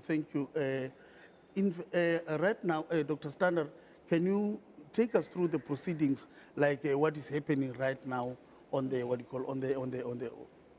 Thank you very much. And linking up with the Colonel, with his permission, there is his door openers of the SANDF, the two Navy service officers there. Now we are seeing the principal dignitaries starting to arrive. I've already listed the foreign dignitaries. We will now see also the former Deputy President and also former President Mbeki arrive. So this is now the sequential arrival of the principal dignitaries, and as I mentioned, they arrive according to the office that they hold. Amongst the last to arrive are the Chief Justice, who is position rubric number 3 in the Republic, and then the former presidents, of course, they are number 4, and lastly comes the Deputy President and the President of the Republic. All right. As we can see, that looks like the military. Is it the police band or the military band on that is playing next to the city hall there? As the Colonel mentioned, there are bands from all 4 the services of the Defence Force, and there we will see, you know,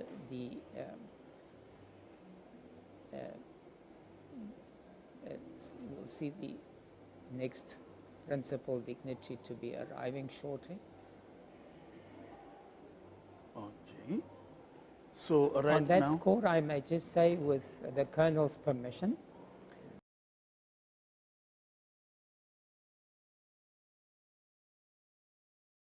State's authority, and for the position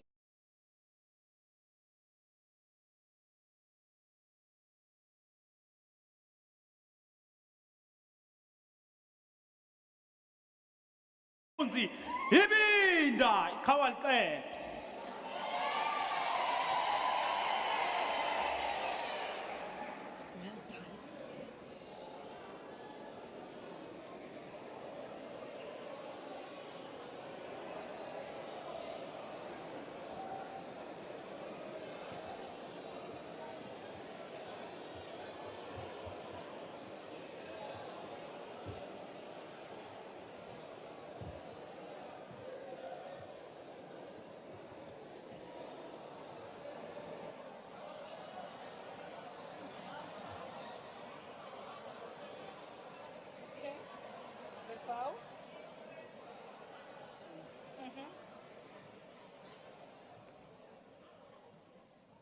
will now be an opportunity for silent prayer or meditation. Meditation.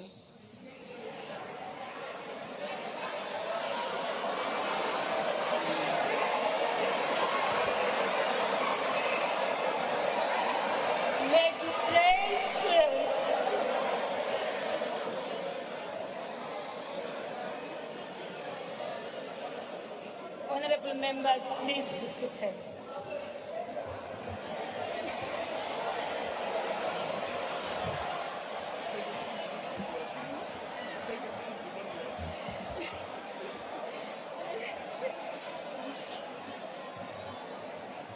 Order.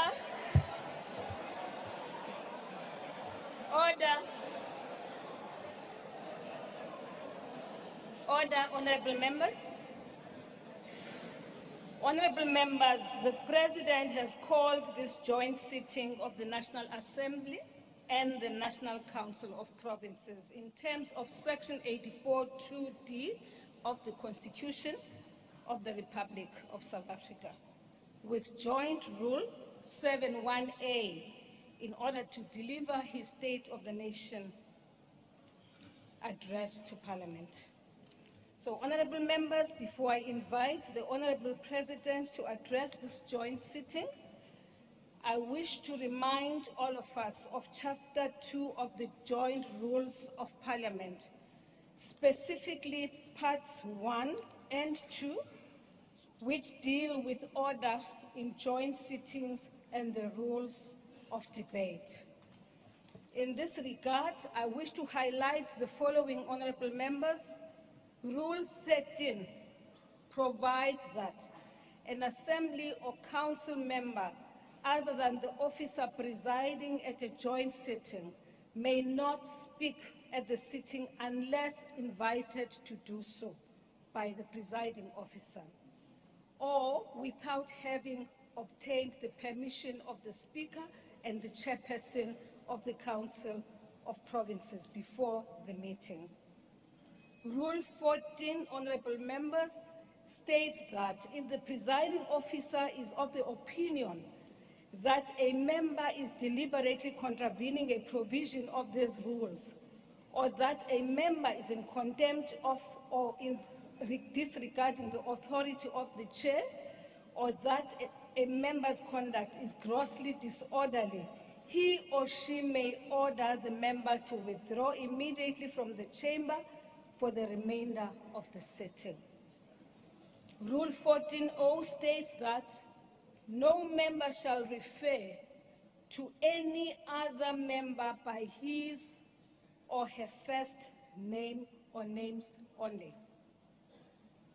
Rule 14(p) states that no member shall use offensive or unbecoming language. Lastly, a point of order is only allowed if it calls attention to the transgression of a joint rule or an accepted parliamentary practice or privilege.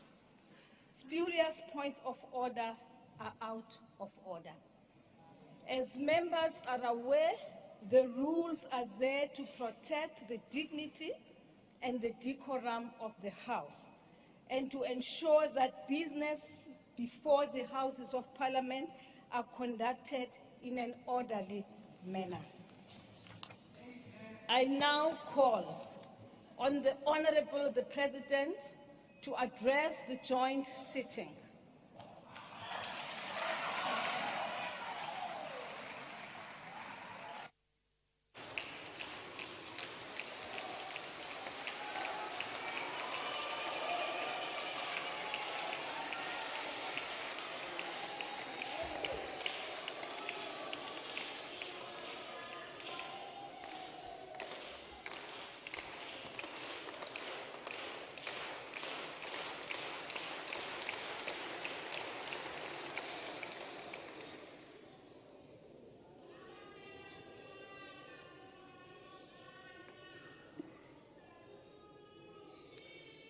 Speaker of the National Assembly,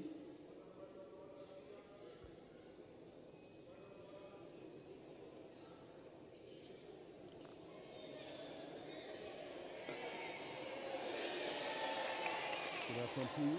Thank you, Honorable President. Honorable Malema, what is the point of order?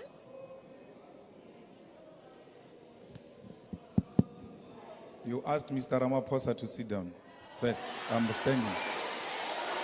No, when a point of order is called, Speaker, the Speaker must sit down. You can't have two speakers standing at the same time. Please follow the procedure.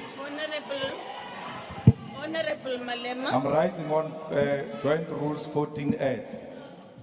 And we can't both stand, Speaker. Honorable Malema, I asked you, you said you have a point of order. Yes. And I said, what is the point of order?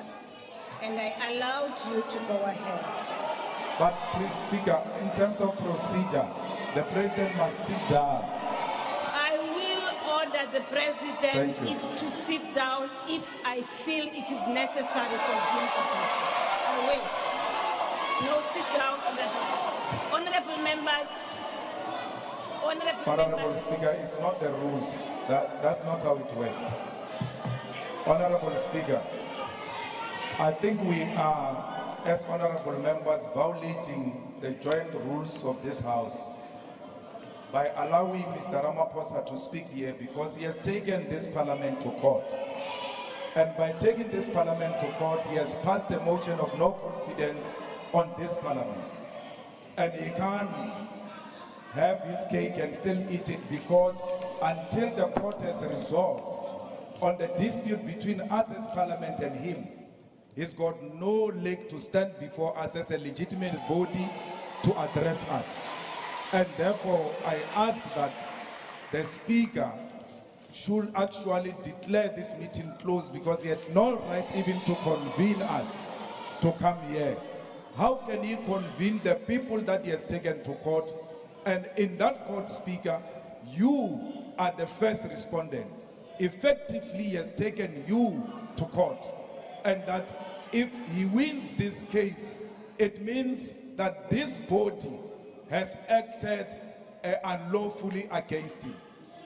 We have a matter with him before court, and the right thing to do will be that we should allow the court to make a ruling before we can interface in the manner we're doing. Because the President has declared a motion of no confidence against his own parliament, something that has never happened. Thank you. President Mbeki can confirm that since 1994, we have seen this mess with what is before us now. Thank you very much. Thank you very much, Honorable Malema. Honorable Malema, when I opened this session, I said this session is convened in terms of the Constitution of the Republic of South Africa, read together with Rule 7. And this has been called in order to discuss one item, in fact, not a discussion, for the President to provide us with his program of action of government, and therefore he will be allowed to proceed and deliver the State of the Nation address. This session has not been convened to discuss any other matter other than the one which I have just stipulated. Allow us, Honorable Malema, to allow the President to present his State of the Nation address. Thank you. Yes, Honorable Malema. I also would not want us to have a dialogue, Honorable members. Yes. With due respect, Honorable Speaker, you cannot say that this event is called only to perform one item only. If that was the case, the joint rules were not going to allow the point of orders. Though the founders of this parliament knew that there might be a necessity, even when we are convened in this manner, for members of parliament to raise issues that are damaging the image of this institution. And I've raised that matter, and I would like you to consider it and not just dismiss it on the basis that we are here to listen to one item only. The rules were not going to provide for point of orders if we are only subjected to listen to one item. And therefore, I think the Speaker is out of order in that regard. Very much, Honorable Malema. Honorable Malema and honorable members, there is nothing, absolutely nothing, stopping the President from addressing the House. In terms of Section 34, everyone, any one of us here has a right to access the courts of the Republic of South Africa. I now, please, honorable members, invite the President to deliver the state of, it is in our interest for us to listen to the State of the Nation address, honorable members. Mr. President, you may proceed. Mr. President, what is the point of order, honorable member? Speaker, I'm raising on a point of order as is contained in Rule 14S of the Joint Rules of the National Assembly and the National Council of Provinces. We can't bury our heads as Parliament and sit here convened by a person who has disregarded the institutions of the state. We know, as a matter of fact, that there is an issue which the Reserve Bank sought clarity from him on in relation to the money that is in Palapala. He has ignored that recurrently. The revenue collector, the FIC, SAPS, everyone else. There is a point of order. I think that issue we can't bury our heads in the sand and listen to a person who is involved in wrongdoing. Honorable members. And we can't vote wrong into right as Parliament as you did in the last sitting when we were dealing with the Palapala issue. You are now delivering a speech. This is a speech. Next week, no, Honorable Shivambo, please take your seat. Please take your seat. Honorable member, you know very well that next week you will have 2 days of debate of the State of the Nation address. For now, we are receiving the State of the Nation address from the President. Please, honorable member, now that I have raised a point of order with he has raised a point of order, I've finished ruling with that, honorable members. Shall we now proceed with the State of the Nation address? Mr. President, my sincere apologies. I'm told there's a point of order from Mr. Zungula. Honorable Zungula.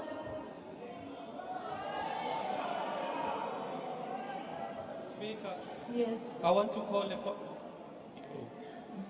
thing that you did, Speaker, is to anticipate what will happen in the House by reading rules of Parliament. And that is in violation of Rule 90 in terms of the rules. The second point of order, Speaker, is that you are disrupting speakers when they are addressing you. And Speaker, Honorable Zungula, you are violating please take your seat. Rule 66. Please take your seat, Honorable Zungula. You are violating the Honorable Zungula, will you are please interrupting me. take your seat? I'm not done, Speaker. Honorable Zungula, I'm not done.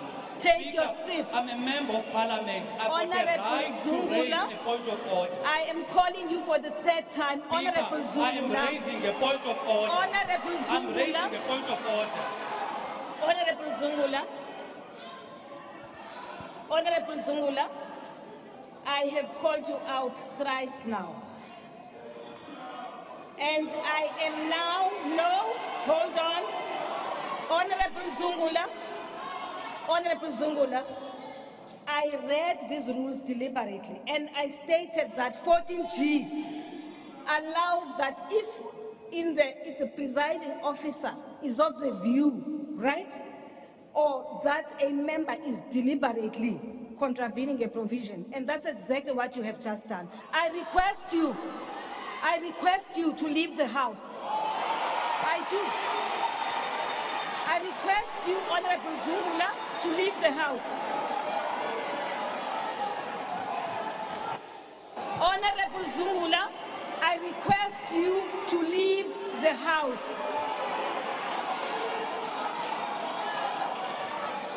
Sergeant in Arms, please. Honorable Zungula must leave the house.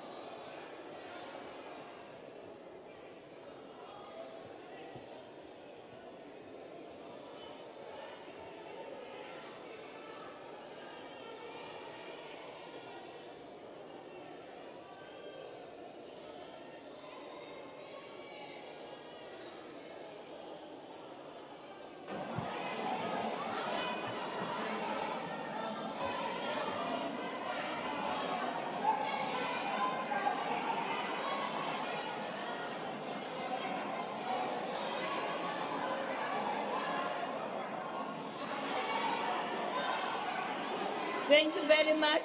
Honorable members, Sergeant in Arms, will you please call in the Parliamentary Protection Services to remove Honorable Zungula?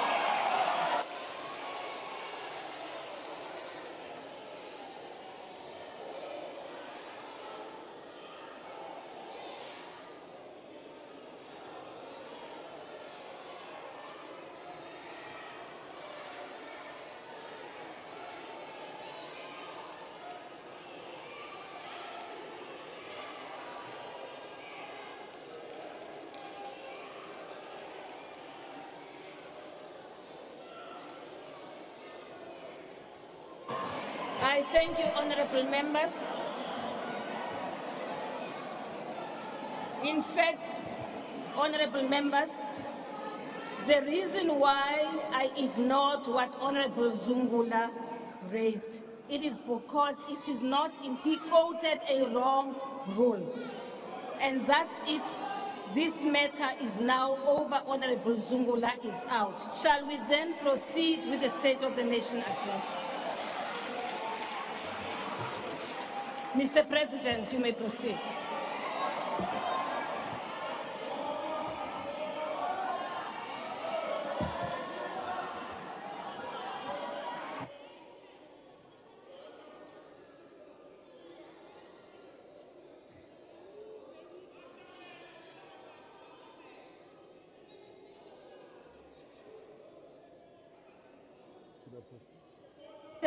You may proceed. Honorable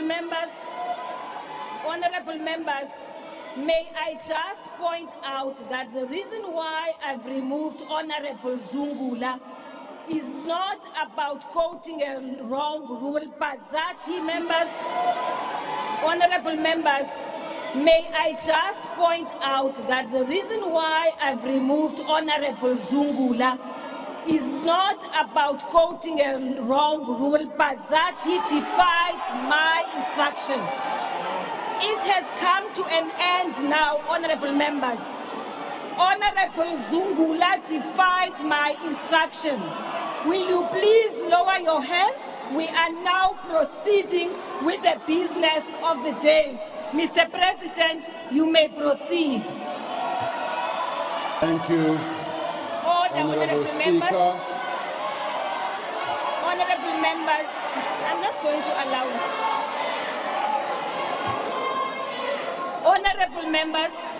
Honorable members, hold on.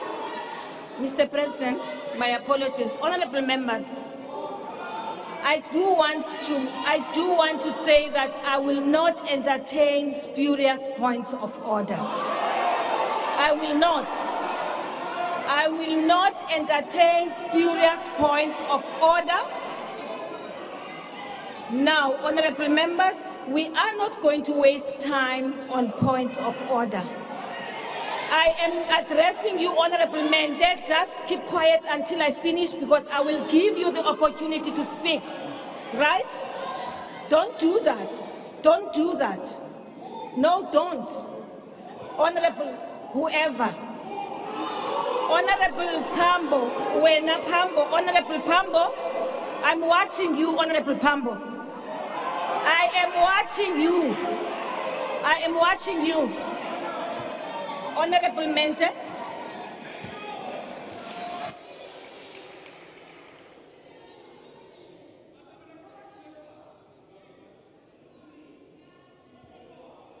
Honorable Mdntv.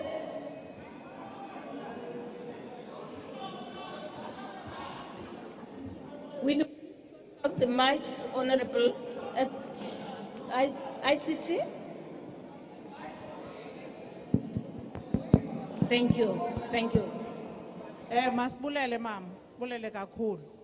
Sizawukhumbula ubana ngo-2021 sabizwa ngupresident kule house esibizela izinga le-GBV eliphezulu. Emva koko wacela i-South Africans ubana ngaba zimncedise ukulwa izinga le-GBV and femicide. Kodwa ephalaphala uthathe umfazi. Mama, honorable member, wait. Bamhlukumeza amapolisa phansi kwakhe. Wait, honorable member, wait. On what point are you rising? On a point of order 14S. Point of order 14S? Point of order and 14S of the rules. 14L and 14S of the rules. 14 of joint rules. Will you please go through that, honorable member? I don't have the book with me. Honorable it allows me to address you. Honorable member, the issue you are raising has nothing to do with what we are doing right now, with the business of the house. Mama, 14S would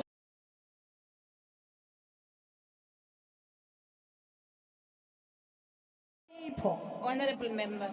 So, Mama, it has the point of order you are raising has nothing to do with the violation of the rules which we are working on, of the joint rules. It has everything to do. You are engaging in a debate. Mama, if you mamele, this is a debate. If you mamele, uzayiva le nto ndizayithetha. Awukhange undinike nethuba loba nditsho uba ndifuna uthini. Honorable member. Okay. Now, umongameli endlini yakhe ngexesha lento yephalaphala. Umfazi obephayana kunye nalamadoda. Honorable member. You are out of order. You are out of order. Kwesandla sakhe. Honorable member, you are out of order. This has nothing to do with the debate. Next week, if you think that you want to raise issues related to GBV, you will have an opportunity to do so. Right now, we are on item 1, and that item is only one only, and that is the State of the Nation address. Honorable members, please allow me to rule that I will not allow any more points of order unless the point of order, unless I haven't finished, honorable members, unless the point of order is related to the business of the day today, honorable members. Honorable member, we now. Honorable Khatebe.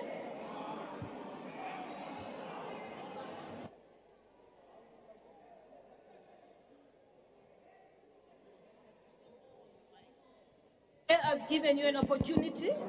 Thank you, Honorable Speaker. I'm rising on the fact that you have already made a ruling. You have already made a ruling that you are not going to take any points of order anymore. Number two, Honorable Speaker. Number two, we cannot allow people to come and introduce a debate instead of a point of order. I request that the ruling you have made must be respected. Thank you. I thank you, Honorable Khatebe. You are very correct, Honorable Member. Yes, he is. He is.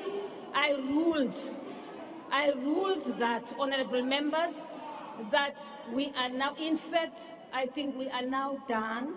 I've given an opportunity to Honorable Members to raise their issues, and none of what you are raising is related to what we're about here today. Honorable Dlamini, please, we want now to proceed. Honorable members, we want to proceed with the business of the House. It is now 20 past, since 20 minutes after, since we started with this. We now proceed, Honorable. Did I recognize him? Honorable Dlamini, yes? On what point are you raising? Are you rising? I'm rising on Rule 14U. Which 14U. 14U. I hope you must speak in the book and say Ndiyamazi bendifundele yena. That's all. I read it to you. That's all. Yes. So the other people iphethe ayiphazamisani. Yes. Into engifuna ukudila nayo Yes. ukuthi speaker. Yes. As well seated here. How much more as a country must allow such incompetence to come and address us? This man who sits here, Mr. Honorable member, Ramaphosa, point of order, withdraw that. 1 billion has not given those people. Withdraw what you have done. This is not, don't say this man, it's an honorable member.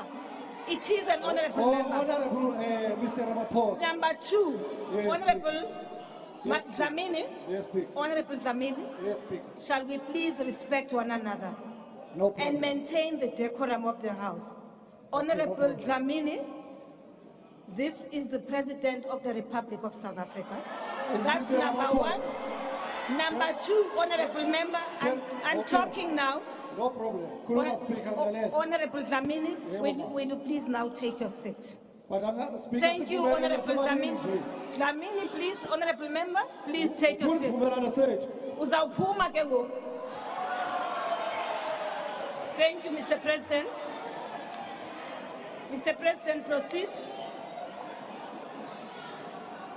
I see the game which you are playing, honorable members. And I will not allow you to proceed with it. This business of Sona will continue.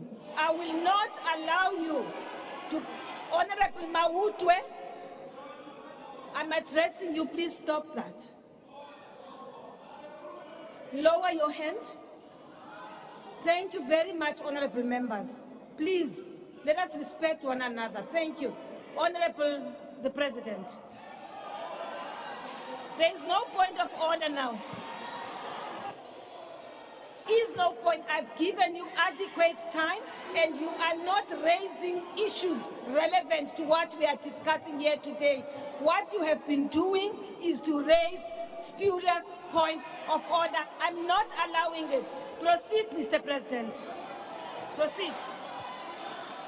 Thank you, Honorable Speaker.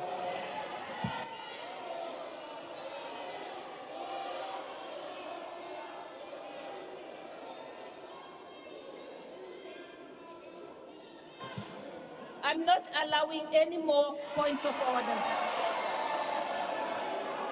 Honorable Malema, I'm not allowing you. Honorable Shivambu, I am not allowing you. Honorable Mawutwe, I am not allowing you.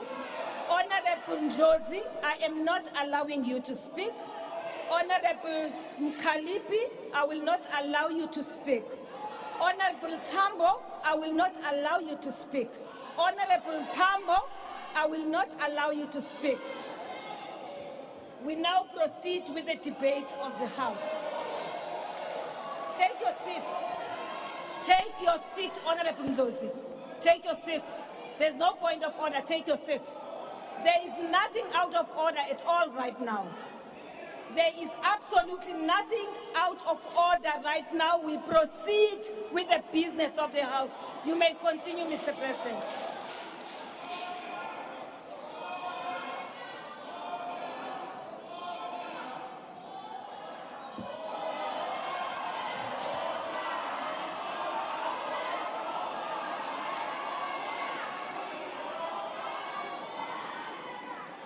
Thank you very much, Honorable Member. Mawutwe, Honorable Member, please lower your hand. Honorable Members, I don't want to find ourselves in a space where we have to enforce the rules. We all understand what the rules are. Honorable Tambo, uzawuphuma tata. Very soon we are going to be out. Uzawuphuma. No, man.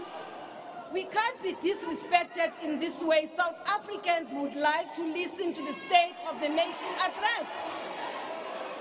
What you are doing, honorable members, is disrespecting not this assembly, but you are disrespecting all South Africans. I will not allow any more points of order. I have ruled and I am not going back on that one. If you do not want honorable members to be part of this session, if you don't want to be part of the session, if you don't want to listen to Sona, please, you may simply walk out and wait for us outside. That's it.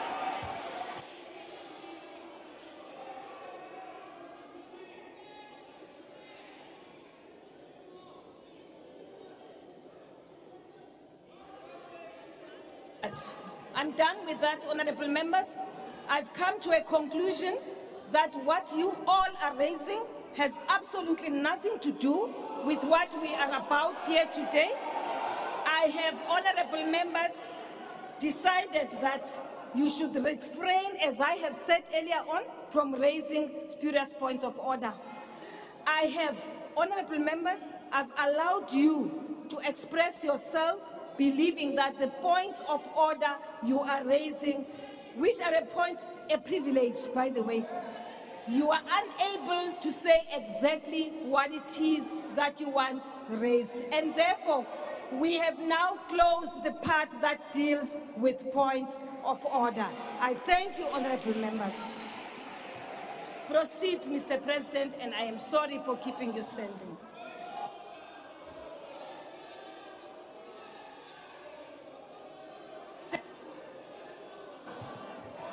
Proceed, Mr. President. Thank you. Speaker of the National Assembly, Ms. Nosiviwe Mapisa Ngakula, Chairperson of the National Council of Provinces, Mr. Amos Masondo, Deputy President of the Republic of South Africa, honorable members, Mr. David Mabuza. I'm sorry, Mr. President. Take your seat, Mr. President. Honorable members, seeing that you are determined to ensure that we do not proceed with this sitting, once more I request you, those of you who do not want to be part of these proceedings today, should actually leave the House. If not, honorable members, because what is happening now is that you are actually obstructing and you are interfering as the President is present. I'm not going to allow you to raise a point of order because I have closed the points of order, right? Now, honorable members, I request you for the last time now, please, honorable members, will you please, all those of you who continue to say point of order, and I can point all of you. Now, there will be no point of order, and there will be no one who says point of order as the President now is addressing. I've given you an opportunity, I've given you ample time, and none of you have raised an issue related to what we are about here today. All that you are raising is an issue which has nothing to do with the State of the Nation address. The issue which you are raising is an issue which you will have a right to raise when you are engaging in your debates next week. Honorable members, I've closed it. I've closed it. I've closed it, honorable members. Honorable members, it is over. It can't continue. Thank you. Mr. President, you may continue.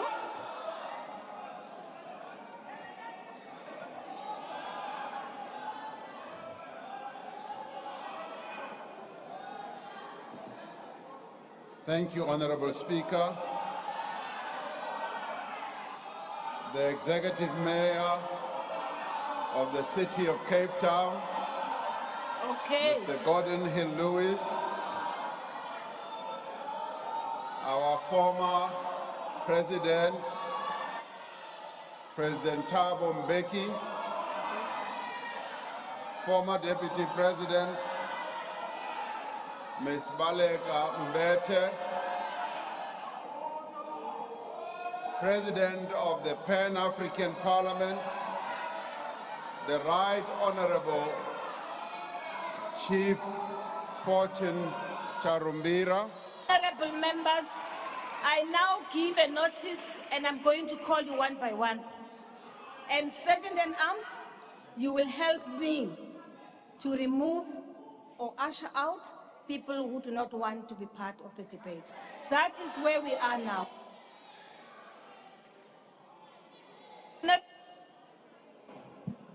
Honorable Shivambo, Honorable Malema, Honorable Mente, Honorable Mawutwe, Honorable Dlamini, Honorable Ndlozi.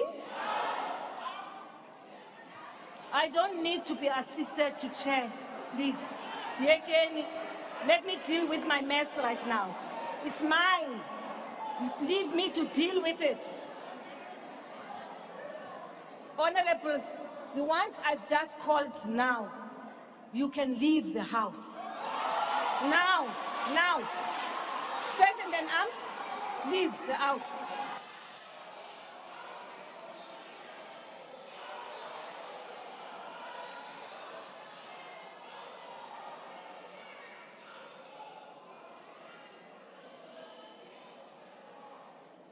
All those whose names I've called out must leave the house.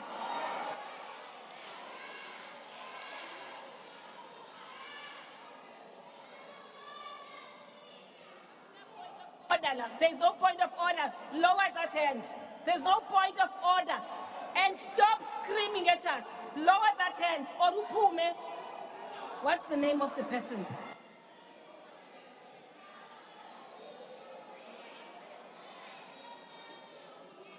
Honorable members, you are refusing to leave the house? Thank you.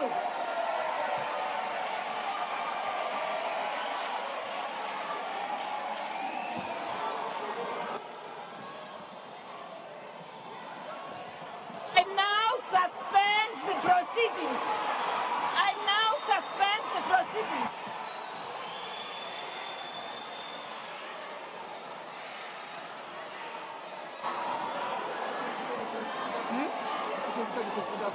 Security services, you may intervene. Security services of the Republic of South Africa, you now come into the chamber and remove the members. The business is suspended for the next 10 minutes.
resume.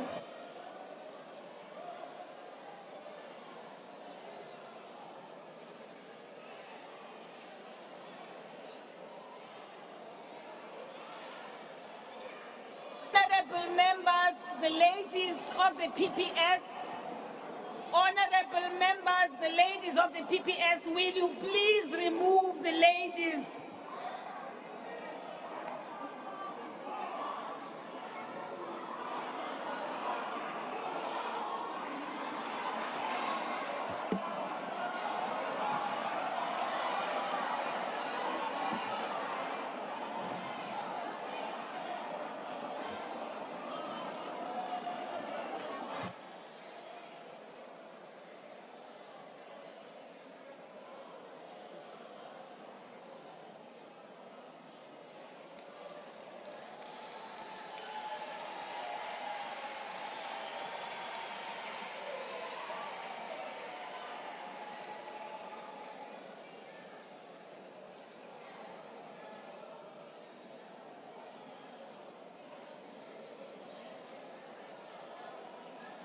Thank you, honorable members.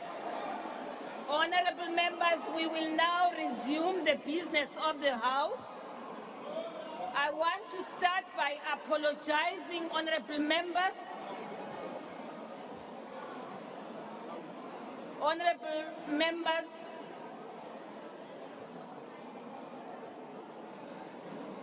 I've noted your hand, honorable member.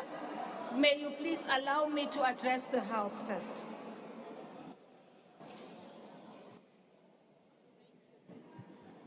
Thank you very much. Honorable members, I want to start by apologizing to all of you for what has just happened. I also want to apologize to the South African nation, which is watching the proceedings. I do want to thank the speed with which the PPS and the security of police came in and dealt with the issues. The issue is now we will proceed with the business of the House, honorable members. It was not our intention to continue in the manner in which we have done. But honorable members, we've had to suspend the House because there was disorder. Thank you very much, honorable members. Honorable leader of the opposition party. Madam Speaker,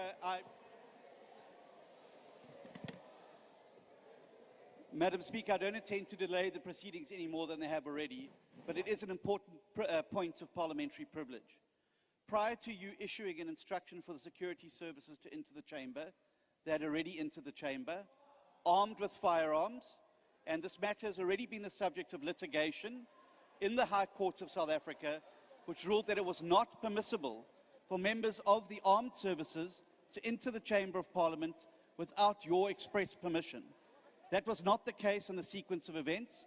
I'm not asking you to make a ruling now.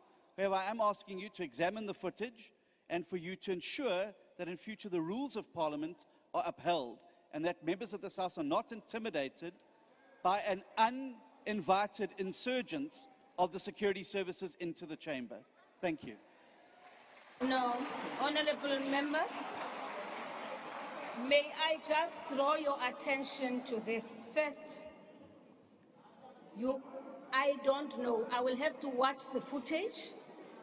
But what I do know is that the honorable members who I had called out and requested to leave the chamber had not been invited to climb the stage where the president was sitting. That I must say, rules or no rules. Here was a situation, my common sense tells me that a president is sitting here and is addressing, and I ask people politely to leave the house, and instead of leaving the house, they climb the stage. It immediately threatens the security of the principal. And I want to request us, honorable leader of the opposition, that this should not be a matter now that delays the proceedings anymore. Anything else now, we will have to go back to the Hansard and go to the recordings and observe for ourselves, both you and us from our side. Being removed from the house can never allow you and give you the right to run to the stage where a principal is sitting. And I think that's the only reason. And please allow me, Honorable Steenhuisen, that I do not give you an opportunity to speak. Let us close this matter. This matter must be closed.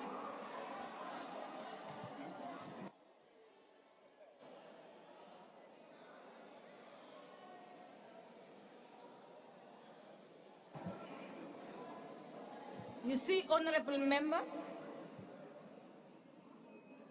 there's a rule here which says, in the event of violence or a reasonable prospect of violence or serious disruption of the sitting as a result of a member's resistance to be removed, right? Now, the presiding officer may suspend the proceedings. And that is the basis on which I suspended okay, I see you disagree, and I will allow you once, and you, hold on, honorable members, I know you know the rules, you understand. I have a reason for doing this right now. Honorable Steenhuisen. I apologize, Mr. President, for delaying you further than you've been delayed already. But this is an important point, and it's important for our Parliament. Madam Speaker, at that stage that the security services rushed in, there was at that stage no threat to life or limb. Furthermore, they can only enter the chamber upon your invitation. That was not the case. They entered the chamber prior to you saying, I invite the security services in to stabilize the situation. It is a very important point for you as the presiding officer to protect our Parliament from incursion from forces that account to the executive. And it's a parliamentary point, and I'm happy to take it to the Rules Committee with you, but I want it on the record that we are not going to let this matter lie here. It is an important point to prevent the intimidation of members of Parliament by members of the security services who account to a minister who sits on these benches. Thank you. I thank you, Honorable Oosthuizen, and I have noted the points you have raised. Please allow me to proceed with the sitting, honorable members. Honorable Groenewald. Thank you, Honorable Speaker. Unfortunately, I differ from my colleague, Honorable Steenhuisen. Maybe he doesn't understand the work and the job of the Presidential Guard.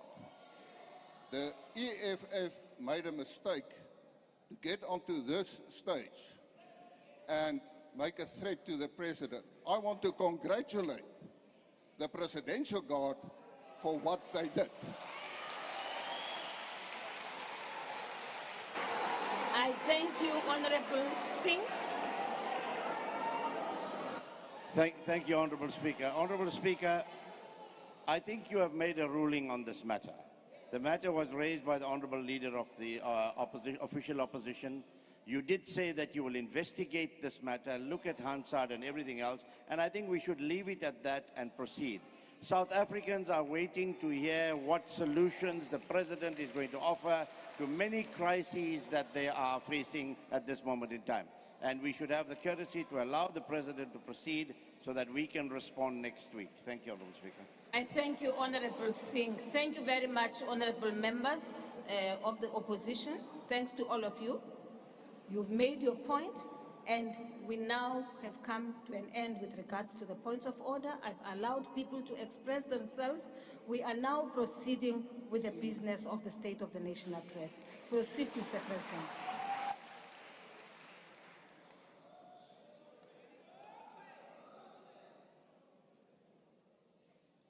Speaker of the National Assembly, I greet you once more as well as the Chairperson of the National Council of Provinces, Mr. Amos Masondo.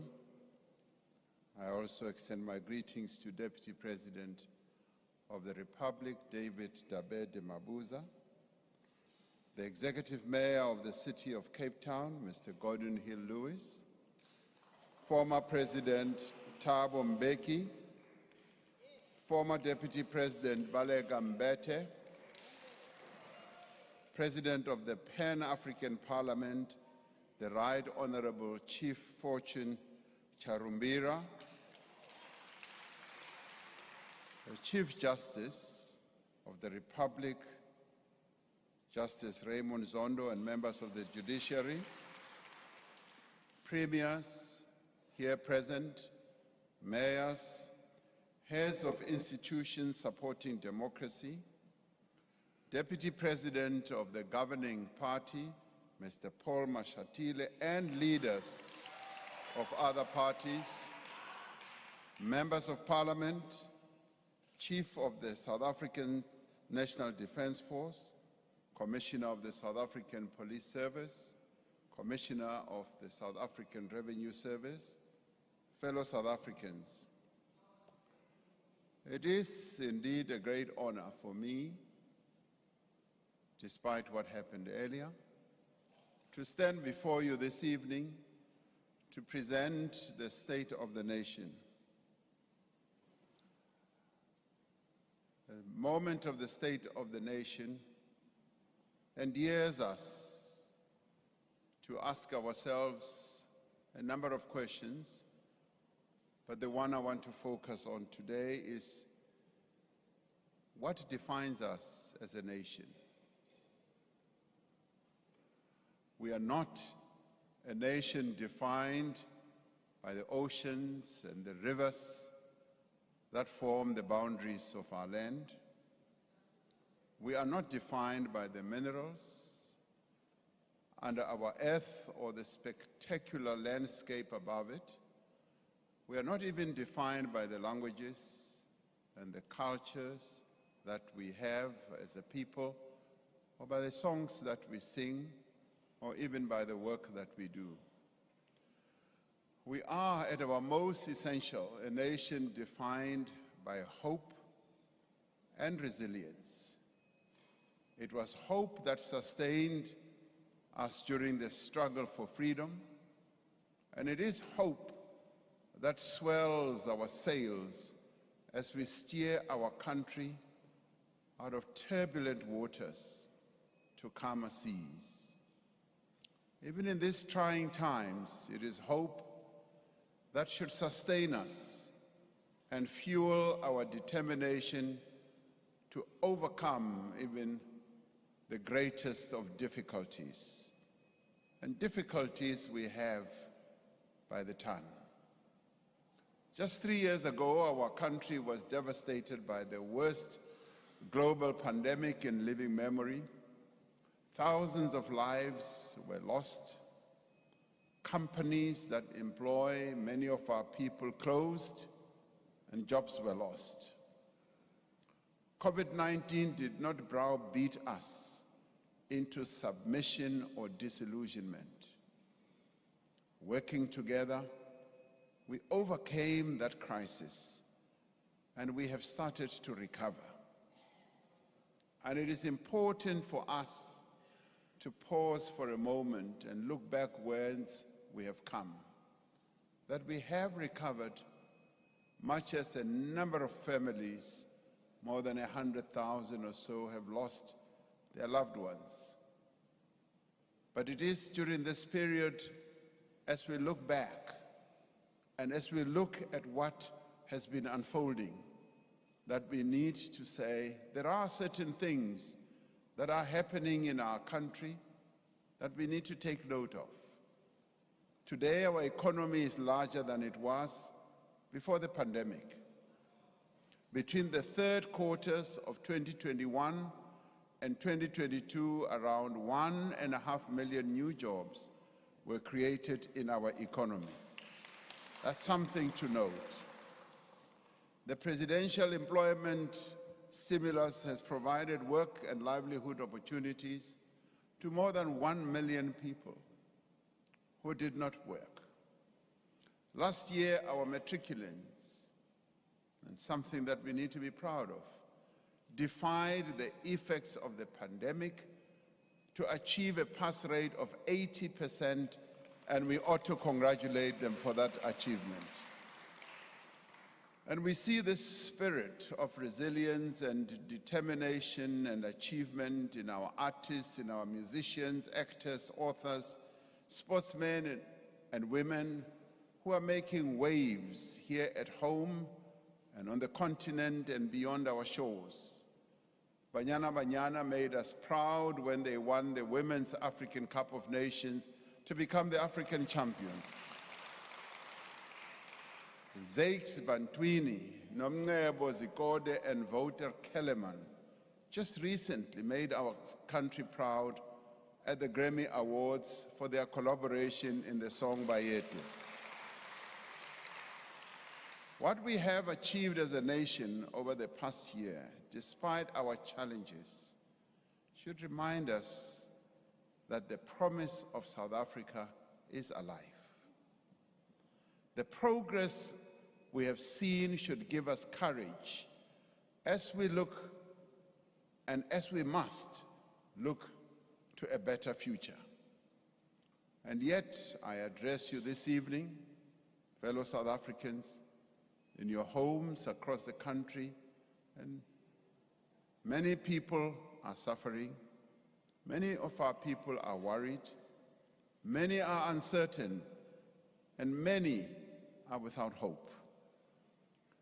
But of this I am certain, whatever the difficulties of the moment, whatever the crises that we face, we will rise to meet them together, and together we will overcome the difficulties.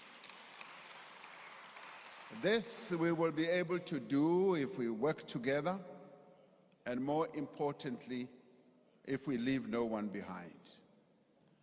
We gather here at a time of crisis.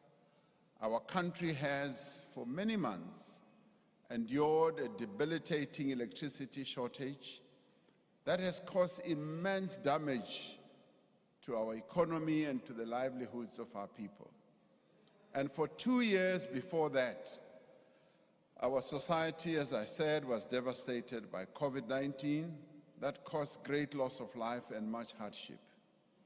The pandemic worsened the situation of deep unemployment as we lost more than 2 million jobs. The pandemic negatively affected livelihoods and increased poverty. In July, in 2021, we experienced the worst public violence and destruction in the history of our democracy, costing over 300 lives. Last year, parts of the Eastern Cape, KwaZulu-Natal and Northwest were struck by catastrophic flooding that caused extensive loss of life and also destruction of homes and destruction of infrastructure. And now persistent load shedding is impeding our recovery from the effects of all these events.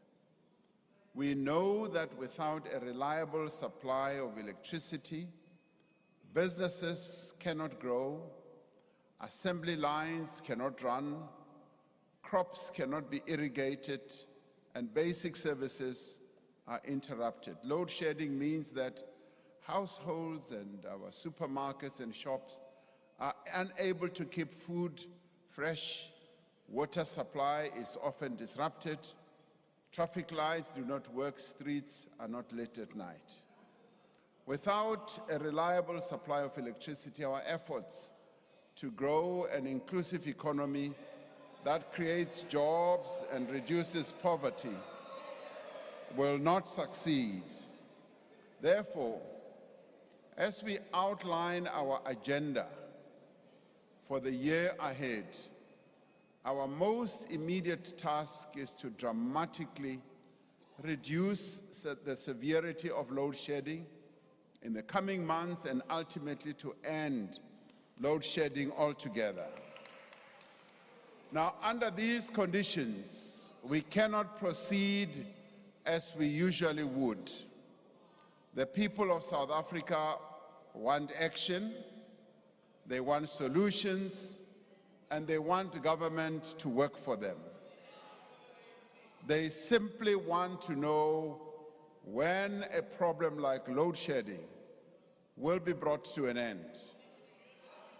We are therefore focused on those actions that will make a meaningful difference now and will enable real progress within the next year, and that we lay a foundation for a sustained recovery into the future. We are not presenting a new plan, nor are we outlining here the full program of government.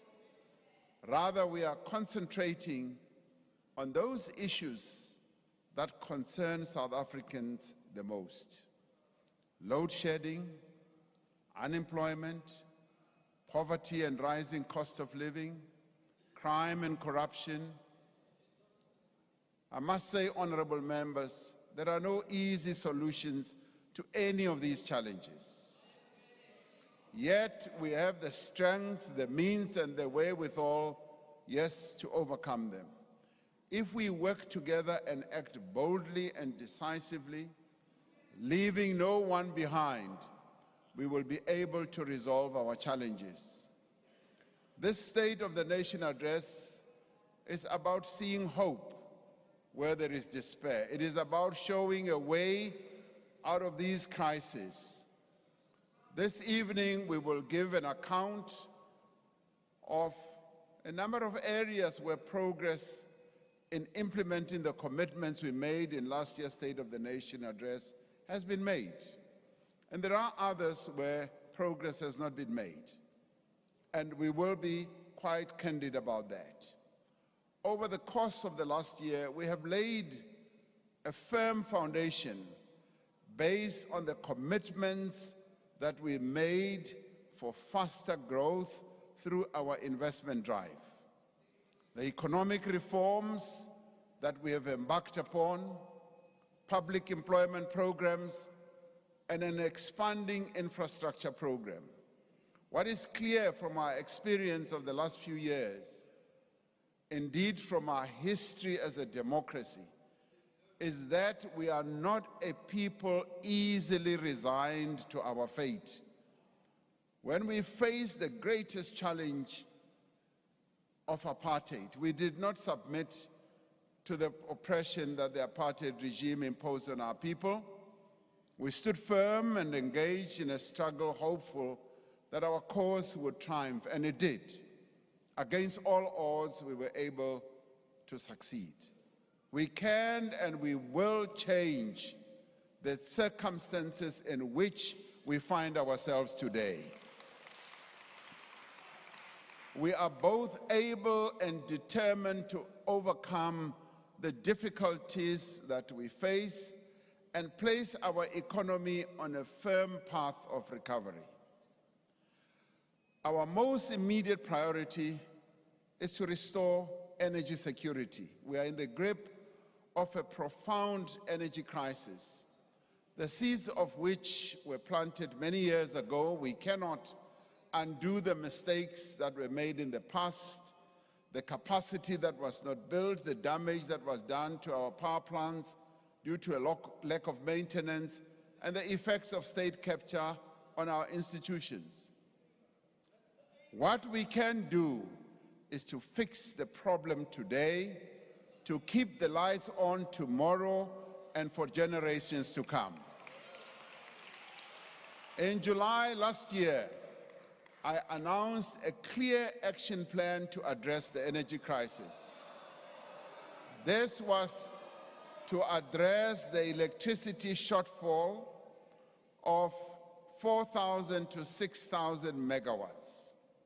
The plan outlined 5 key interventions. First, to fix Eskom's coal-fired power stations and improve the availability of existing supply. Second, to enable and also to accelerate investment in generation capacity. Thirdly, to accelerate procurement of new capacity from renewables, gas, and battery storage. And fourth, to unleash businesses and households to invest in rooftop solar.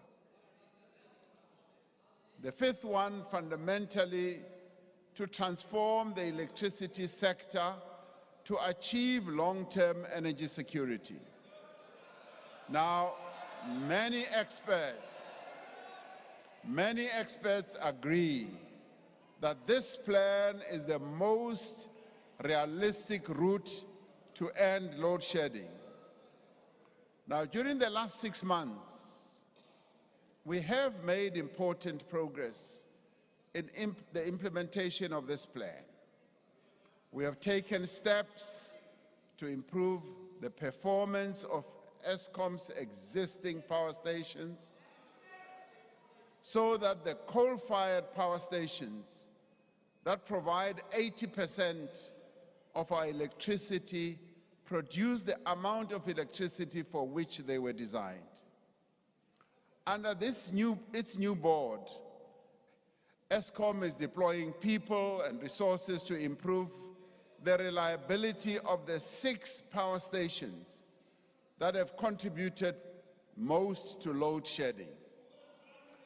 Eskom is urgently fast-tracking the construction of a temporary solution to bring back 3 units at Kusile Power Station following the collapse of the chimney or the flue last year, while simultaneously repairing the permanent structure.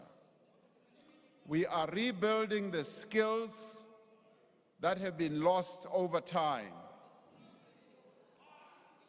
And we have already recruited a number of skilled personnel to senior levels to be deployed at underperforming power stations. And this is where South Africans have come to the fore, voluntarily and offering their services. And it has just been amazing the way South Africans have rallied together to say this is our common problem and we must work together to resolve it, and not stand on rooftops and just criticize, but find ways of resolving these problems. The Engineering Council of South Africa has offered to give as much assistance as required by deploying engineers to work with the management teams at power stations. We have deep skills and expertise right here in South Africa. We just need to use them. National Treasury is finalizing a solution to address Eskom's 400 billion rand debt burden. And they are doing so in a manner that is equitable and fair to all stakeholders, which will enable the utility to make the necessary investments in maintenance as well as transmission. Government will support Eskom to secure additional funding to continue purchasing diesel for the rest of the financial year. This should reduce the severity of load shedding, as Eskom will be able to use its diesel-run plants when the system is under strain. Eskom has launched a program to buy excess power from private generators and has already secured some 300 megawatts, also from neighboring countries around us. The South African Police Service has established a dedicated team with senior leadership to deal with the pervasive corruption and theft at several power stations that has contributed to the poor performance of a number of these stations. An intelligence-driven operation at Eskom-related sites has also so far resulted in the arrest of a number of people, and we are counting 43 and going upwards. As part of the broader reform process, The restructuring of ESCOM that we previously announced and spoke about here in this Parliament is proceeding, and the National Transmission Company will soon be operational with an independent board. Later this year, we will table the Electricity Regulation Amendment Bill to this Parliament to transform the energy sector and establish a competitive electricity market like what is done in other countries. As indicated in July last year, and with a view to addressing load shedding crisis, we are going to proceed with the rollout of rooftop solar panels. In his budget speech, the Minister of Finance will outline how households will be assisted and how businesses will be able to benefit from a tax incentive. And National Treasury is working on adjustments to the Bounce Back Loan Scheme to help small businesses to invest in solar equipment and to allow banks and development finance institutions to borrow directly from the scheme to facilitate the leasing of solar panels to their customers. One of the potent reforms we have embarked upon is to allow private developers to generate electricity. There are now more than 100 projects which are expected to provide over 9,000 megawatts of new capacity over time. A number of companies that have participated in the Renewable Energy Program will soon enter construction and will deliver a total of 2,800 megawatts of new capacity. And ESCOM will procure emergency power that can be deployed within 6 months to close the immediate gap. We are investing in new transmission lines and substations, especially in areas such as the Eastern Cape, Northern Cape, and Western Cape. All of these measures will result in a massive increase in power to the grid over the next 12 to 18 months and also beyond. Now, this power will be in line with our diverse mix of energy sources, including our current coal-fired power stations, solar, wind, gas, nuclear, hydro, and battery storage. To fully implement this plan, we need a central coordination, and we also need to take decisive action. Some of the processes have been held up by regulations, have been held up by various processes that are embedded in the architecture that we have regarding energy. In a time of crisis, we need a single point of command and a single line of march. Just as we address the cause of the crisis, we also need to address its impact. Now, the crisis has progressively evolved to affect every part of society. We must act to lessen the impact of the crisis on farmers, on small businesses, on our water infrastructure, on our transport network, and a number of other areas and facilities that support our people's lives. Now, in considering all these matters and the crisis that we are in, the National Disaster Management Center has consequently classified the energy crisis and its impact as a disaster. We are therefore declaring a national state of disaster to respond to the electricity crisis and its effect. The Minister of Cooperative Governance and Traditional Affairs has just gazetted the declaration of the state of disaster, which will begin with immediate effect. Now, what will the state of disaster enable us to do? It will enable us to provide practical measures that we need to take to support businesses, a number of businesses, for instance, in food production, storage, retail supply chains, including for the rollout of generators and solar panels and uninterrupted power supply. Where technically possible, it will also enable us to exempt critical infrastructure such as hospitals and water treatment plants from load shedding.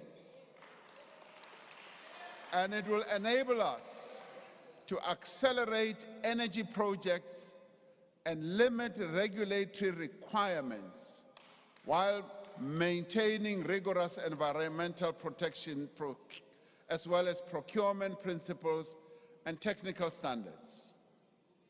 Now, the Auditor General will be brought in to ensure continuous monitoring of expenditure in order to guard against any abuses of funds needed to attend to this disaster.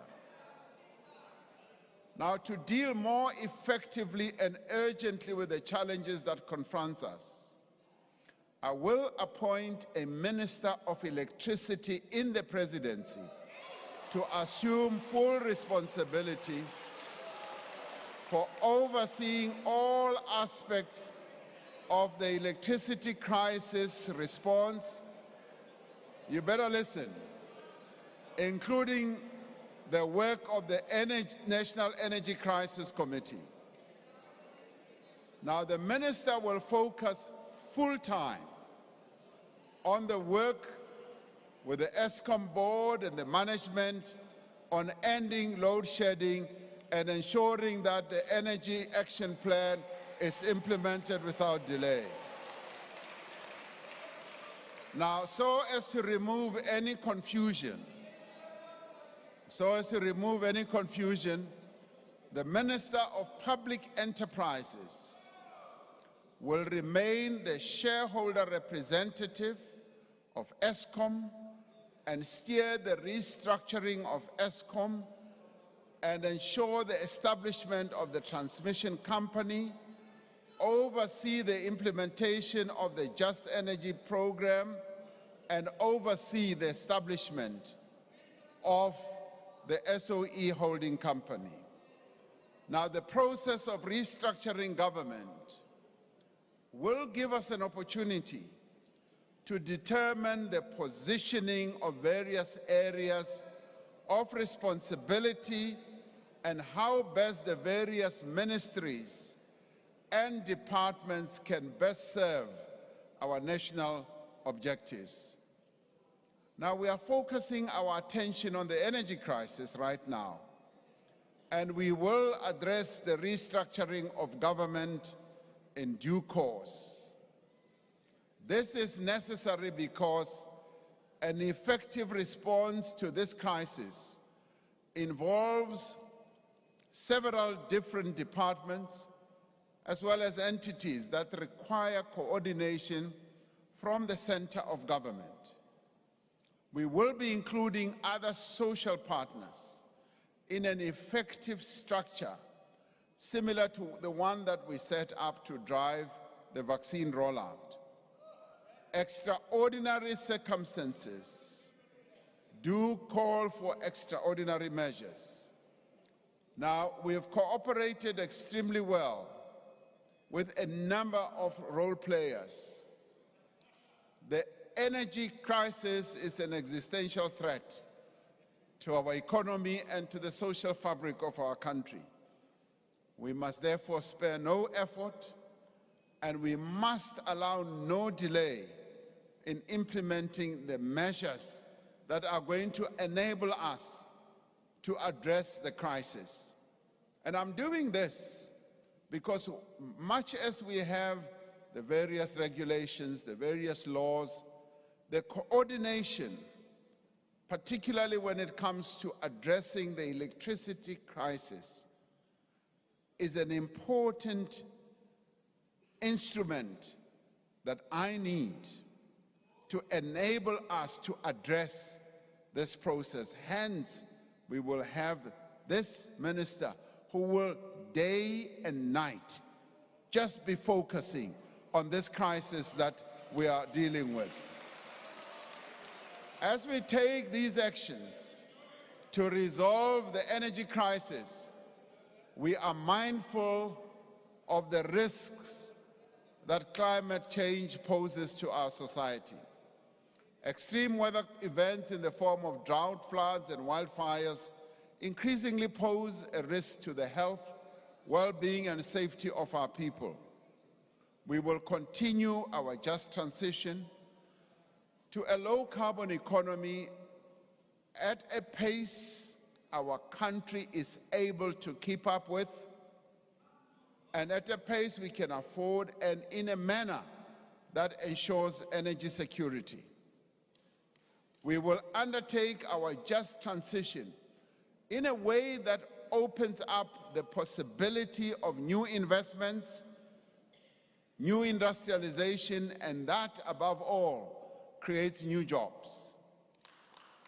The Presidential Climate Commission is guiding much of this work, and in doing so, building a new model for inclusive and collective decision-making, incorporating the individuals, workers, and communities that are most affected in the transition. Much as I'm the chairman of this commission, I'm ably assisted by Mr. Vali Musa, who used to be a minister in our government. Through the Just Energy Transition Investment Plan, 1.5 trillion rand will be invested in our economy over the next 5 years in new frontiers, new sectors of our economy such as renewable energy, green hydrogen, electric vehicles, fuel cells, and you name them. These new sectors are emerging in our economy and are emerging quite fast in the green energy and the electric vehicles. Many other countries are already moving towards manufacturing electric vehicles, and we cannot be left behind as South Africans. And as we move on, we will be able, yes, to address all these new technologies and industries, because this new period ushers in a number of opportunities. It ushers in a number of opportunities to create jobs. A number of projects are already underway, including the development of the new facility by Sassa at Boegoebaai in the Northern Cape, the Priska Power Reserve in the Free State, and the Hydrogen Valley Initiative in Limpopo and KwaZulu-Natal. The Northern Cape has already attracted well over 100 billion rand in investments in renewable energy projects. Now, these projects, no doubt, are going to create a lot of jobs. There's a lot of new investments that are happening in the Northern Cape. It has ushered in a great deal of hope amongst the people of the Northern Cape. These and other massive investments in renewable energy will create jobs and stimulate local economies, not only in the Northern Cape, but also in the Eastern Cape, the Western Cape, in Mpumalanga, turning even the most arid desert into a giant of energy source. Above all, our just transition will prioritize workers and communities in vulnerable industries to ensure that no one is left behind. Our economy needs to grow much faster if we are to meaningfully reduce unemployment. And in terms of unemployment in our country is a structural form of challenge and problem, but we need to address it. In the State of the Nation address last year, we spoke of our intention to forge a comprehensive social compact that would join all social partners in a common program to rebuild our economy and to enable higher growth.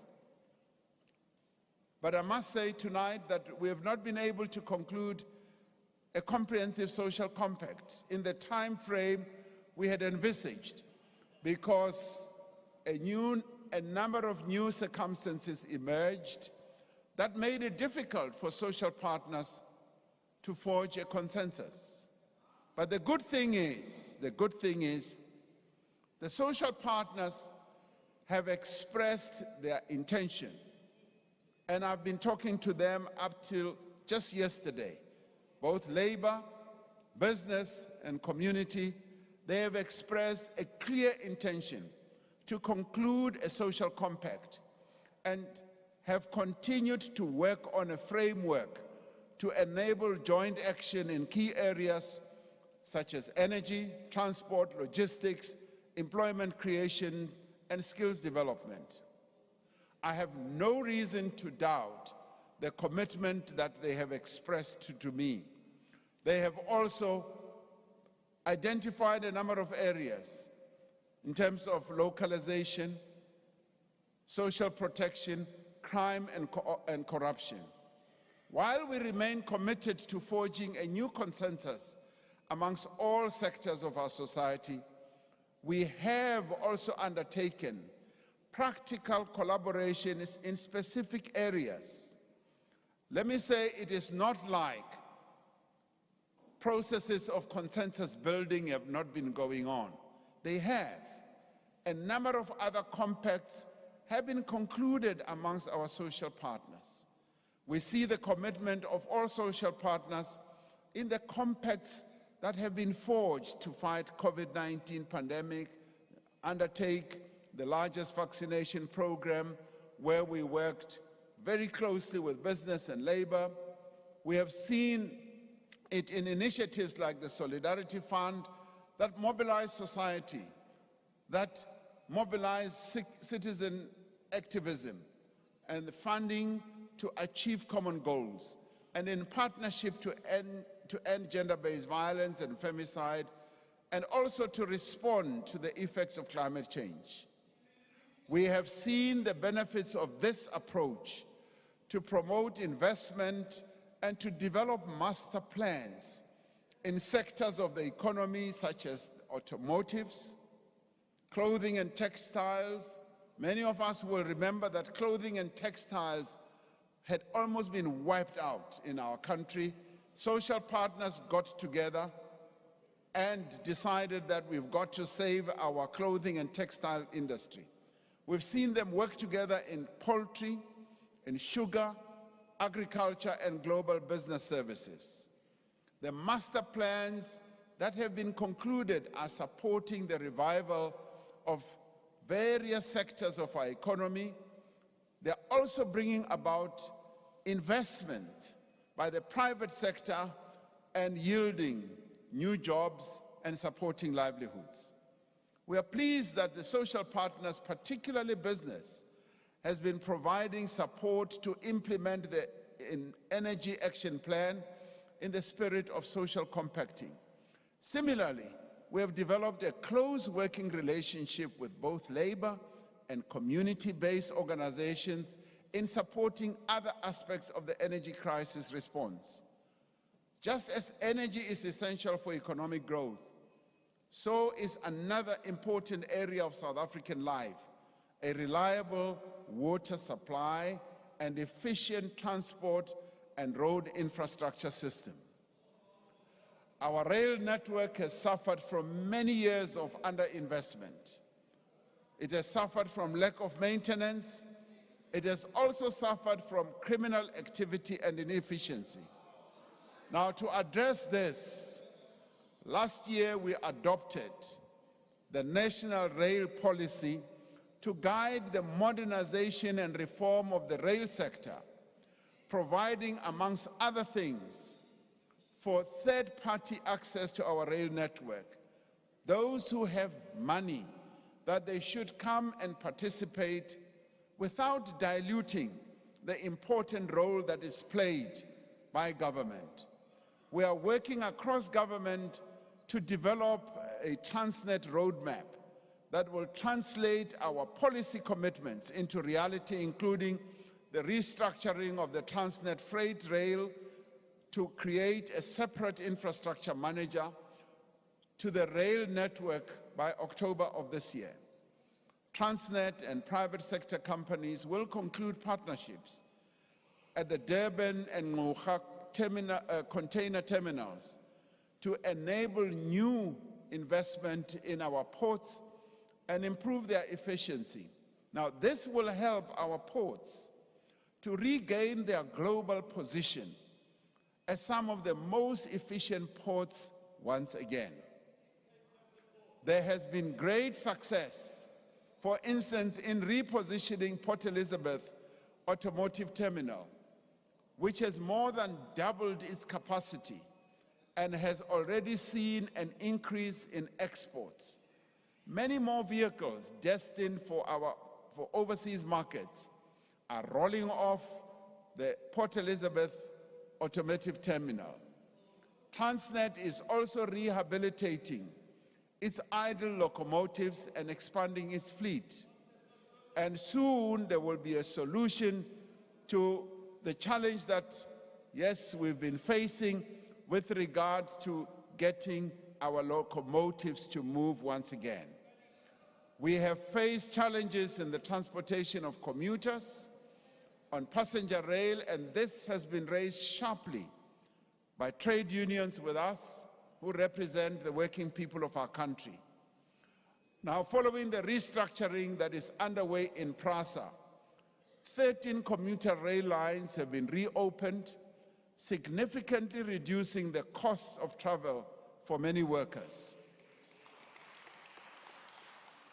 The reliable supply of water is essential for the well-being of people and the growth of our economy. As I drink my water now. Now, to ensure water security now and into the future, the Department of Water and Sanitation is leading the process of investing in major infrastructure projects across the country. And the Water Department, the Water Ministry, has a deep knowledge of the water network throughout our country. And they've already made out plans for various water systems in our country and what we need to do. Now, after being delayed for several years, full-scale construction works for the Lesotho Highlands Phase 2 project will commence this year. I will be going to Lesotho with the Prime Minister of Lesotho to go and see the works that are underway. The Lesotho Highlands project is critical for ensuring security of water supply to Gauteng, Free State, Mpumalanga, Northwest, as well as the Northern Cape. Several decades after it was first proposed, and 9 years after a sword-turning ceremony was held, the first phase of Mdntv water project will start this year, the very coming financial year, which starts this very year. Now, this phase, which involves construction of the Ntabelanga Dam, irrigation infrastructure, and the distribution of water to surrounding communities, will be financed by government. The next phase to be constructed will be the Lelane Dam, which will include a hydropower station. Major projects to increase the capacity of the Clan William Dam, the Hazelmere Dam, the Tzanini Dam will improve the supply of water to the West Coast, eThekwini, and the eastern part of Limpopo. Now, I went with the Minister of Water and Sanitation to the Guyana project that has been lying fallow for years. And we were able to see the first flow of water, and I have insisted that that project must be completed and the people around the Guyana villages must get their water. Last year, we announced a comprehensive turnaround plan to streamline the process for water use license applications, which is vital to enable greater investment. Since then, we have cleared the backlog of water use licenses and reduced the turnaround time for applications to 90 days. Now, we did identify this as one of the reform processes that we spoke about here, and that has now been reduced. Number of people used to wait up to 3 years just to get a water license. It's now been reduced to 90 days. Our infrastructure build program is gaining pace through the work of the Infrastructure Fund and Infrastructure South Africa, which has been established to support strategic infrastructure projects. One of the greatest obstacles to infrastructure investment is the lack of technical skills, project management capacity. And we have found this weakness across all of government. And to fix this Infrastructure South Africa has been allocated 600 million rand for project preparation, specifically in rural and under-resourced areas. The support and planning mechanisms that we have put in place over several years are now starting to bear fruit in increased public investment in infrastructure. By January this year, projects that are worth 232 billion rand were under construction, and projects worth nearly 4 billion rand have been completed. The completed projects include new human settlements in Gauteng, road upgrades, and the development of small harbors. In a major development, the South African National Roads Agency, SANRAL, has awarded road construction contracts worth 18 billion rand over the last 3 months.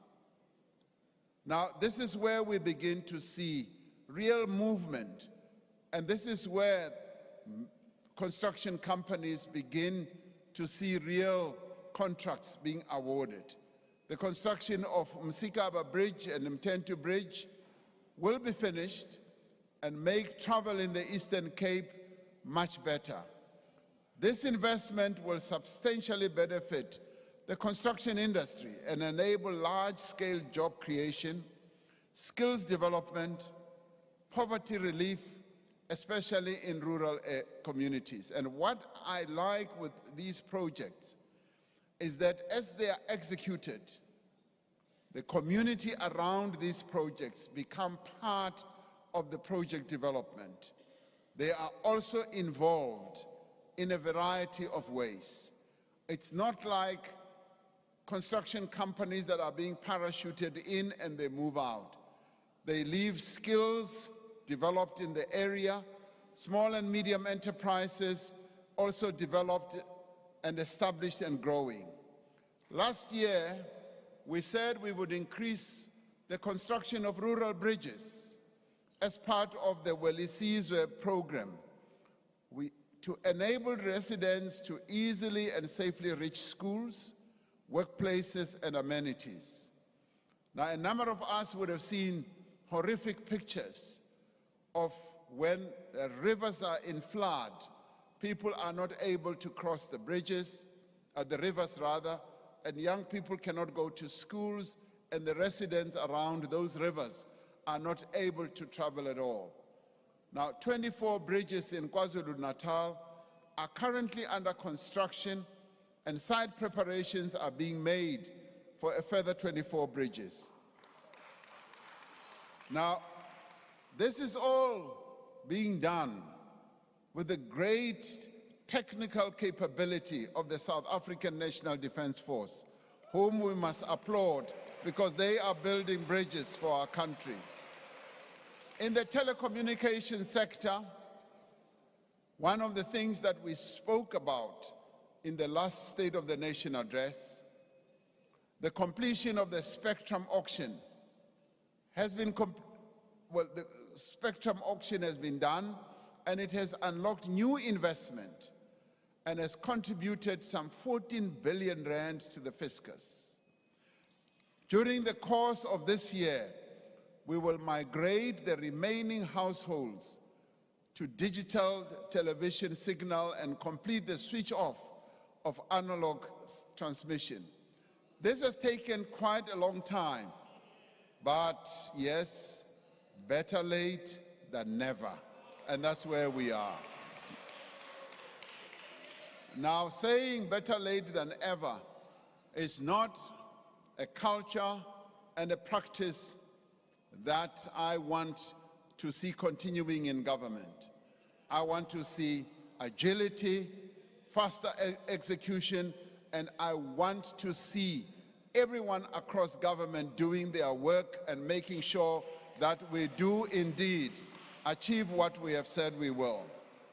This will release valuable spectrum for the rollout of 5G mobile networks and will reduce the cost of data. These actions will bring us closer to our vision of affordable, high-speed internet access for all. In the State of the Nation address last year, a number of my colleagues who live in the rural areas, whenever I try to call them and they don't have connectivity, they always say, because we are in the rural areas, we don't have that. Now, this initiative is going to enable even the people in our rural areas to have better connectivity like all others in the urban areas. We said in the State of the Nation address that we would concentrate our efforts on mobilizing greater levels of investment, which is essential to growing the economy as well as creating jobs. We said that we would give impetus to the campaign that we embarked upon nearly 5 years ago to raise $100 billion, which then translated to 1.3 trillion rand. Last year, the 4th South African Investment Conference raised 367 billion in investment commitments, bringing our 5-year investment target firmly within sight. Over the last year, many of these commitments have resulted in the companies that made these commitments, investing in new factories, call centers, solar power plants, undersea fiber optic cables, the expansion of production lines, the adoption of new technologies. Importantly, these investments have resulted in new jobs and new opportunities for small emerging businesses as well. On the 3rd of April this year, we will hold our 5th South African Investment Conference. At this conference, we will set a new target, having achieved our 1.2 trillion rand. We will set a new target to mobilize, and this is an investment mobilizing opportunity we have, to mobilize more than 2 trillion in new investment by 2028. Now, the investments that have flowed into the economy to date have contributed substantial increase in local production. These investments have encouraged our efforts to buy local. Last year, I delivered the State of the Nation address wearing a suit and shoes proudly made in South Africa. This evening, I am drinking, and this is the glass. I am drinking water from a glass made in Wadeville last week by workers from Katlehong, Vosloorus, and Germiston. Now, for many years, I can tell you, South Africa has been importing its drinking glasses. Now we are increasingly making them locally. But it's not just glasses. If you go to hospital for an operation, chances, and heaven forbid, chances are that you will receive an anesthetic made in a world-class manufacturing facility in the Eastern Cape. During my state visit to the United Kingdom last year, a South African firm obtained a license to produce an oral vaccine for cholera for the first time here in South Africa. Now, competition merger agreements have provided for more fuel to be refined locally and more foods to be bought from local farmers. Last year, we committed to unlocking investment in the hemp and cannabis sector. We are moving to create the enabling conditions for this sector to grow.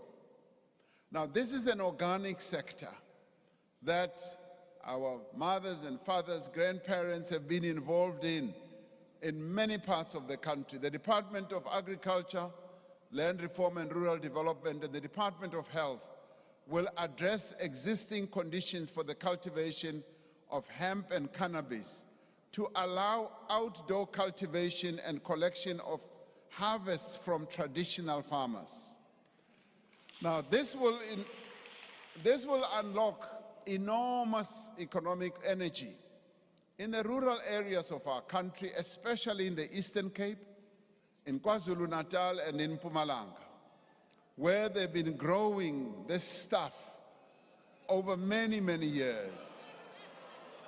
And this stuff that has supported many children to go to school and university. And you know what stuff I'm talking about. Now, urgent work is being finalized by government to create an enabling environment framework for a whole plant, all legitimate purposes so that we can have complementarity with regard to medicines, food, cosmetics, industrial products, and aligned to international conventions and best practices. This includes the reprioritization of the departmental budgets for sector development and support for traditional black farmers and the alignment of the South African police service enforcement with the regulatory reforms. A growing economy must also be an increasingly inclusive economy. The inaugural Black Industrialist Conference in July of last year showed the successes of black South Africans in producing food, manufacturing that, car parts, furniture, clothing, steel, chemicals, mining products, creating many thousands of jobs and adding to our gross domestic product. We now have almost 1,000 black industrialists participating in the Black Industrialist Program. As an example of the technological prowess of these industrialists, one of the award winners at the conference was Astrofika Technologies, a company co-founded by a black woman, Jesindaba, that provides data solutions for the operation of satellites. She told me that she exports these processes to a number of other countries that launch satellites into space. We have made progress in the last year in achieving greater levels of worker ownership in the economy. There are now more than 400,000 workers who own shares in the companies or firms that they work for. And this has been at the instance of DTCI, which has been nudging companies to move in that direction. Growth and creation of jobs in our economy will be driven by small and medium-sized enterprises, by cooperatives and informal businesses. In other countries, most of the jobs, almost 60%, are created by this level or this category of companies. Last year, we launched the Bounce Back Loan Scheme administered by banks and other financial institutions and guaranteed by the government for companies that need finance to recover from the effects of the pandemic. The Department of Small Business Development will work with National Treasury on how the scheme can be strengthened to assist small and medium enterprises and businesses in the informal sector. To address the challenge of youth unemployment, the Employment Tax Initiative has been expanded to encourage businesses to hire more young people in large numbers. Now, this is a scheme that is underwritten by government. Last year, I announced that we would be seeking to reduce red tape so that we can rid our country of the unnecessary bureaucracy that often holds us back. The red tape reduction team in the presidency under Mr. Sipho Nkosi has been working with various departments to make it easier to do business.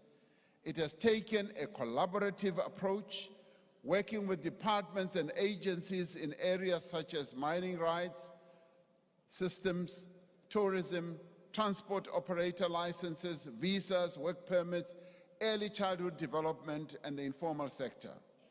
This year, we will finalize amendments to the Businesses Act to reduce regulatory impediments for SMMEs and cooperatives and make it easier for entrepreneurs to start businesses. Through the Small Enterprise Finance Agency, SEFA, we plan to provide 1.4 billion in financing for over 90,000 entrepreneurs. Now, government, in partnership with the SME Fund, is working to establish a fairly substantial fund which could get up to 10 billion rand to support SMME growth. Government, through the Ministry of Finance, is looking at the possibility of providing a portion of that funding so that, yes, business should also be able to provide some 7.5 billion that will be raised from the private sector. Now, this will then provide a great fund that our small, medium enterprises will be able to tap into. Now, the good thing is here we will be working with the private sector, who are much more driven, who are much more focused, and who move faster. And together with them, we as government will then be able to have this fund set up so that we can support the creation of jobs through the small, medium enterprises. The licensing of the Post Bank will lay the foundation of the creation of a state bank that will provide services, financial services, to SMMEs, particularly to the youth, the women-owned businesses, and other underserved communities. As the National Assembly considers the Post Bank Amendment Bill, the Post Bank is reviewing its service offerings so that it can provide a viable and affordable alternative to the commercial banks. Because we always hear many of our people who need funding, as they go to commercial banks, they are always fobbed off, rejected, because they don't have collateral, because they don't have this and all that. The most effective and sustainable way to build an economy is to equip our people with skills and know-how to drive it. We have therefore been working to strengthen the link between the skills that we develop and the skills the workplace needs. This year, the National Skills Fund will provide 800 million rand to develop skills in the digital and technology sector through an innovative model that links payment for training to employment outcomes.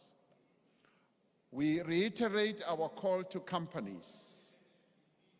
We reiterate our call also to government departments and to state-owned enterprises to remove the requirement for work experience for young people seeking entry-level positions. Now, it is often said that you must have experience, even when you are a first-time job seeker. Where will you get the experience when you have not been given an opportunity to work? And that is why we say remove that requirement. Last year, we said that we would place over 10,000 TVET college graduates in employment. We have surpassed that figure and have now set a target for 2023 to 20,000 TVET graduates to be placed in employment. The number of students entering artisan training in TVET colleges will be increased from 17,000 to 30,000 in 2023 academic year.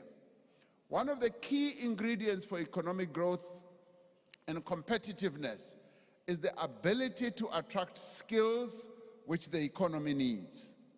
Having completed a comprehensive review of the work visa system, we will move quickly to implement the recommendations put forward. We've had a real veteran in the civil service, Mr. Mavuso Msimang, who has been focused on just doing the research and looking at the recommendations that can be put forward. Now, these include establishing a more flexible points-based system to attract skilled immigration, implementing a trusted employer scheme to make the visa process easier for large investors, and streamlining the application requirements. We will also be introducing a remote worker visa and a special dispensation for high-growth startups. While the reform program is underway, we will continue to support public and social employment to provide work to those who need it. Last year, we spoke about the value of the presidential employment stimulus in providing work and livelihood opportunities. The initiative has now created over 1 million opportunities, reaching every province and district in our country. Last week, a new cohort of 150,000 school assistants started work at more than 22,000 schools, offering dignity, hope, and vital work experience to young people who were unemployed. The Social Employment Fund is recruiting 50,000 participants in its next phase to undertake work for the common good, and the revitalized National Youth Service will also create a further 36,000 opportunities through non-profit and community-based organizations. Now, the Department of Home Affairs has appointed the first cohort of 10,000 unemployed young people to digitize more than 340 million paper-based civic records. Now, this is an important task which emanates also from our past, apartheid past. These young people are going to be going through all this, and 10,000 of them, for a start, and more to come, have now been employed.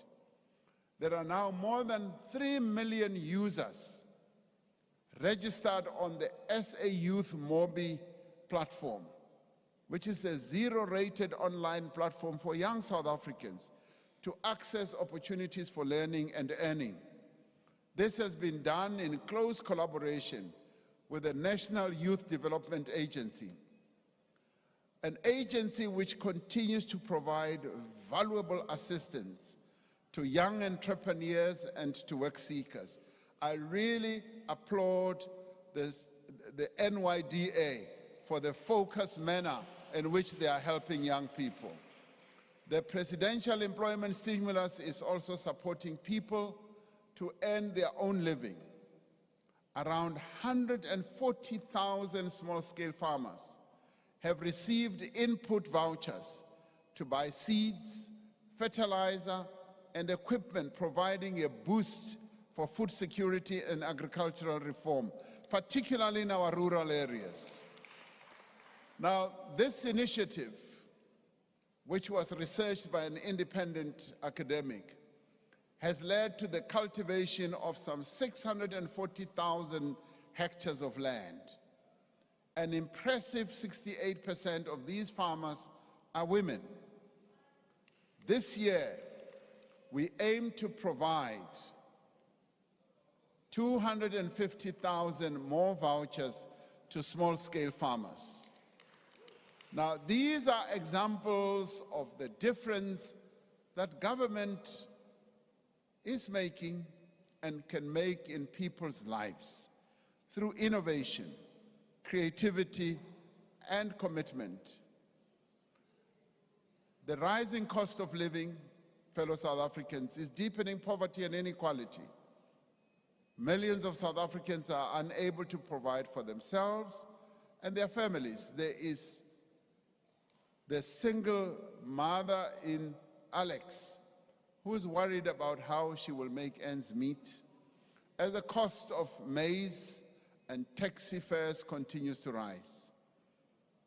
There is the factory worker in Gqeberha who now faces an uncertain future as load shedding brings the assembly line that she works in to a halt. It is the job of the state to provide a minimum level of protection below which no South African should fall. Right now in our country, there are more than 25 million people who receive some form of income or support from the state. In addition, around 2 million indigent households receive free basic water, free basic electricity, and free solid waste removal. Around 60% of our budget is spent on what is known as the social wage, providing various forms of support, basic services and assistance to households and individuals to combat poverty and hunger. And in support of this work, to counter the rising costs of living, we will continue with the Social Relief of Distress Grant, which the Minister of Finance will talk to when he presents his budget, which currently reaches 7.8 million people. We will ensure that existing social grants, yes, are provided and are even increased to cushion the poor against rising inflation. And this will be set out in the budget that the minister will provide. Work is underway to develop a mechanism for targeted basic income support for the most vulnerable, while within our fiscal constraints. This will build on the innovation we introduced through the SRD fund, or grant rather, including linking the data that we have across government to make sure we reach all those who are in need. National Treasury is considering the feasibility of urgent measures to mitigate the impact of load shedding on food prices. This year, we will take steps to unlock massive value for poor households by expediting the provision of title deeds for subsidized housing. The current backlog in processing title deeds is over 1 million houses, which amounts to an estimated 242 billion rand in assets that should be in the hands of South Africa's poorest households. We will focus not just on eradicating this backlog, but on making the title deed system more effective and much more accessible. As we undertook in the State of the Nation address last year, the Department of Public Works and Infrastructure has finalized the transfer of 14,000 hectares of state land for housing. Access to quality education for all is the most powerful instrument we have to end poverty. We need to start with children who are very young, providing them with the foundation that they need to write and read for meaning, to learn and to develop. It is therefore significant that the number of children who receive the Early Childhood Development Subsidy has more than doubled between 2019 and 2022, reaching 1.5 million children.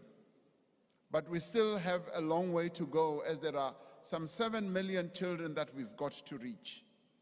The Department of Basic Education is streamlining the requirements of the Early Childhood Development Centers to access support and enable thousands more to receive subsidies from government. While at the other end of the basic education journey, we must applaud, as I said earlier, last year's matric pass rate, because it has a number of indicators for us. And the increase has been across all provinces where we've shown improvement. This was up from 76% the year before. The share of bachelor passes in the no-fee schools, and these are schools that are quintile 1 to quintile 3, improved from 55% in 2019 to 64% in 2022. Now, these are children who come from very poor families, and that is why they are classified as no-fee schools, where government supports their education fully. The improvement that we are seeing is quite phenomenal. This means that the performance of learners from poor schools is steadily improving, confirming the value of the support that government provides to them. What these results reveal is that there is a silent revolution that is taking place in our schools. It's a silent revolution that is underway. As we see these children improving and getting better, schools must be safe and allow for effective learning and teaching. The Sanitation Appropriate for Education initiative, known as SAFE, together with government's Accelerated School Infrastructure Delivery Initiative, has built 55,000 appropriate toilets with resources from the public and the private sector. To produce the skills our country needs, we are expanding the vocational education and training system through the implementation of the approved curriculum of the 3 streams model. This year, government plans to finalize the comprehensive student funding model for higher education, particularly for students who fall outside the current NSFAS criteria, reaching those who are known as the missing middle. Now, honorable members, violent crime takes a heavy toll on every South African. Communities across our country live in fear for the safety of their families. This situation cannot continue and must not continue. We are strengthening the South African Police Service to prevent crime and improving the capacity of the National Prosecuting Authority and courts to ensure that perpetrators are brought to justice. This includes putting more police on the streets and setting up specialized units that will focus on specific types of crime. Last year, we undertook to recruit 12,000 new police personnel. Since then, more than 10,000 new recruits graduated from police academies, and a further 10,000 will be recruited and trained this year.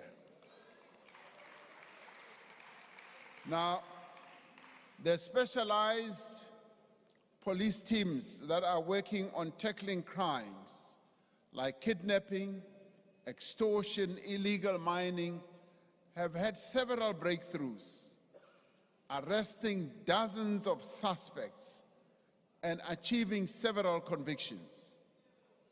Firm action is being taken to tackle economic sabotage and related crimes that are causing great damage to the economy. Multidisciplinary economic infrastructure task teams are now operational in 20 identified hotspots. Last year, I drew attention to the enormous damage caused by the theft of copper cable and metal from our electricity system, from our train lines and other public infrastructure. Since then, the police have been cracking down on cable theft. In December, government introduced a temporary ban on the export of scrap copper cable and certain metals to disrupt criminal syndicates and to enable a new trading system to be put in place. Now, so you know, a number of countries on our continent have done exactly the same, because they have been suffering from exactly the same problem that we are. Just as we have embarked on economic reforms in electricity, water, telecommunications, and logistics through Operation Vulindlela, we are embarking on a process of reform to improve the effectiveness of our fight against crime. We will use our competitiveness in call center operations to support the proper functioning of the 10111 helpline, partnering with the private sector. I've heard reports from a number of people, some of them who've even written to me, saying that as they make contact with the 10111 line, it goes unanswered most of the time. Now, we are going to resolve this and address this problem. This is to ensure that when people call the police, their calls are answered and their emergencies are attended to. We will also use data-driven methods in a more sophisticated way to identify target crime hotspots. Significantly, more funding will be made available in the budget that the minister will announce for the police, the National Prosecuting Agency, and the Special Investigating Unit. Crime against women and children remain a deeply disturbing feature of our national life. In November last year, we held a second presidential summit on gender-based violence and femicide to assess what progress we have made in implementing the National Strategic Plan, which we adopted as a comprehensive, effective, and united response to this pandemic. One of the great successes of our effort to fight gender-based violence is the extent to which social partners have rallied around the National Strategic Plan. In January last year, I signed into law 3 pieces of legislation that afford greater protection to survivors of gender-based violence and ensure that perpetrators are no longer able to use legislative loopholes to evade prosecution. We continue to improve the accessibility and functioning of sexual offences courts and expand the network of Tutuzela care centers.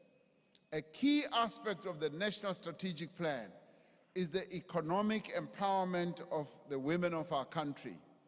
Since announcing our determination to direct at least 40% of public procurement to women-owned businesses, we have sought to establish an enabling environment to support women entrepreneurs.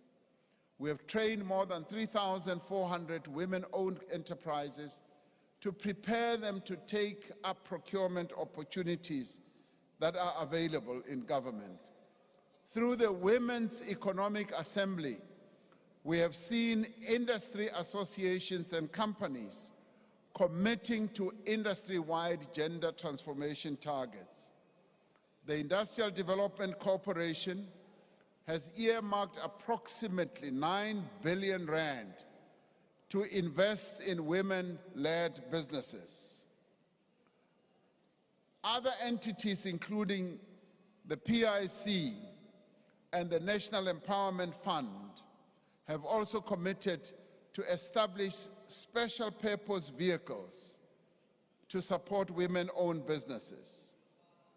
We must all play our part as individuals, as well as in institutions and leaders across society to end these crimes against women and children.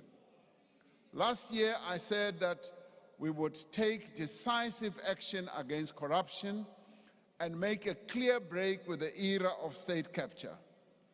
The State Capture Commission, headed by Chief Justice Raymond Zondo, completed its work and submitted the final report of its report in June last year.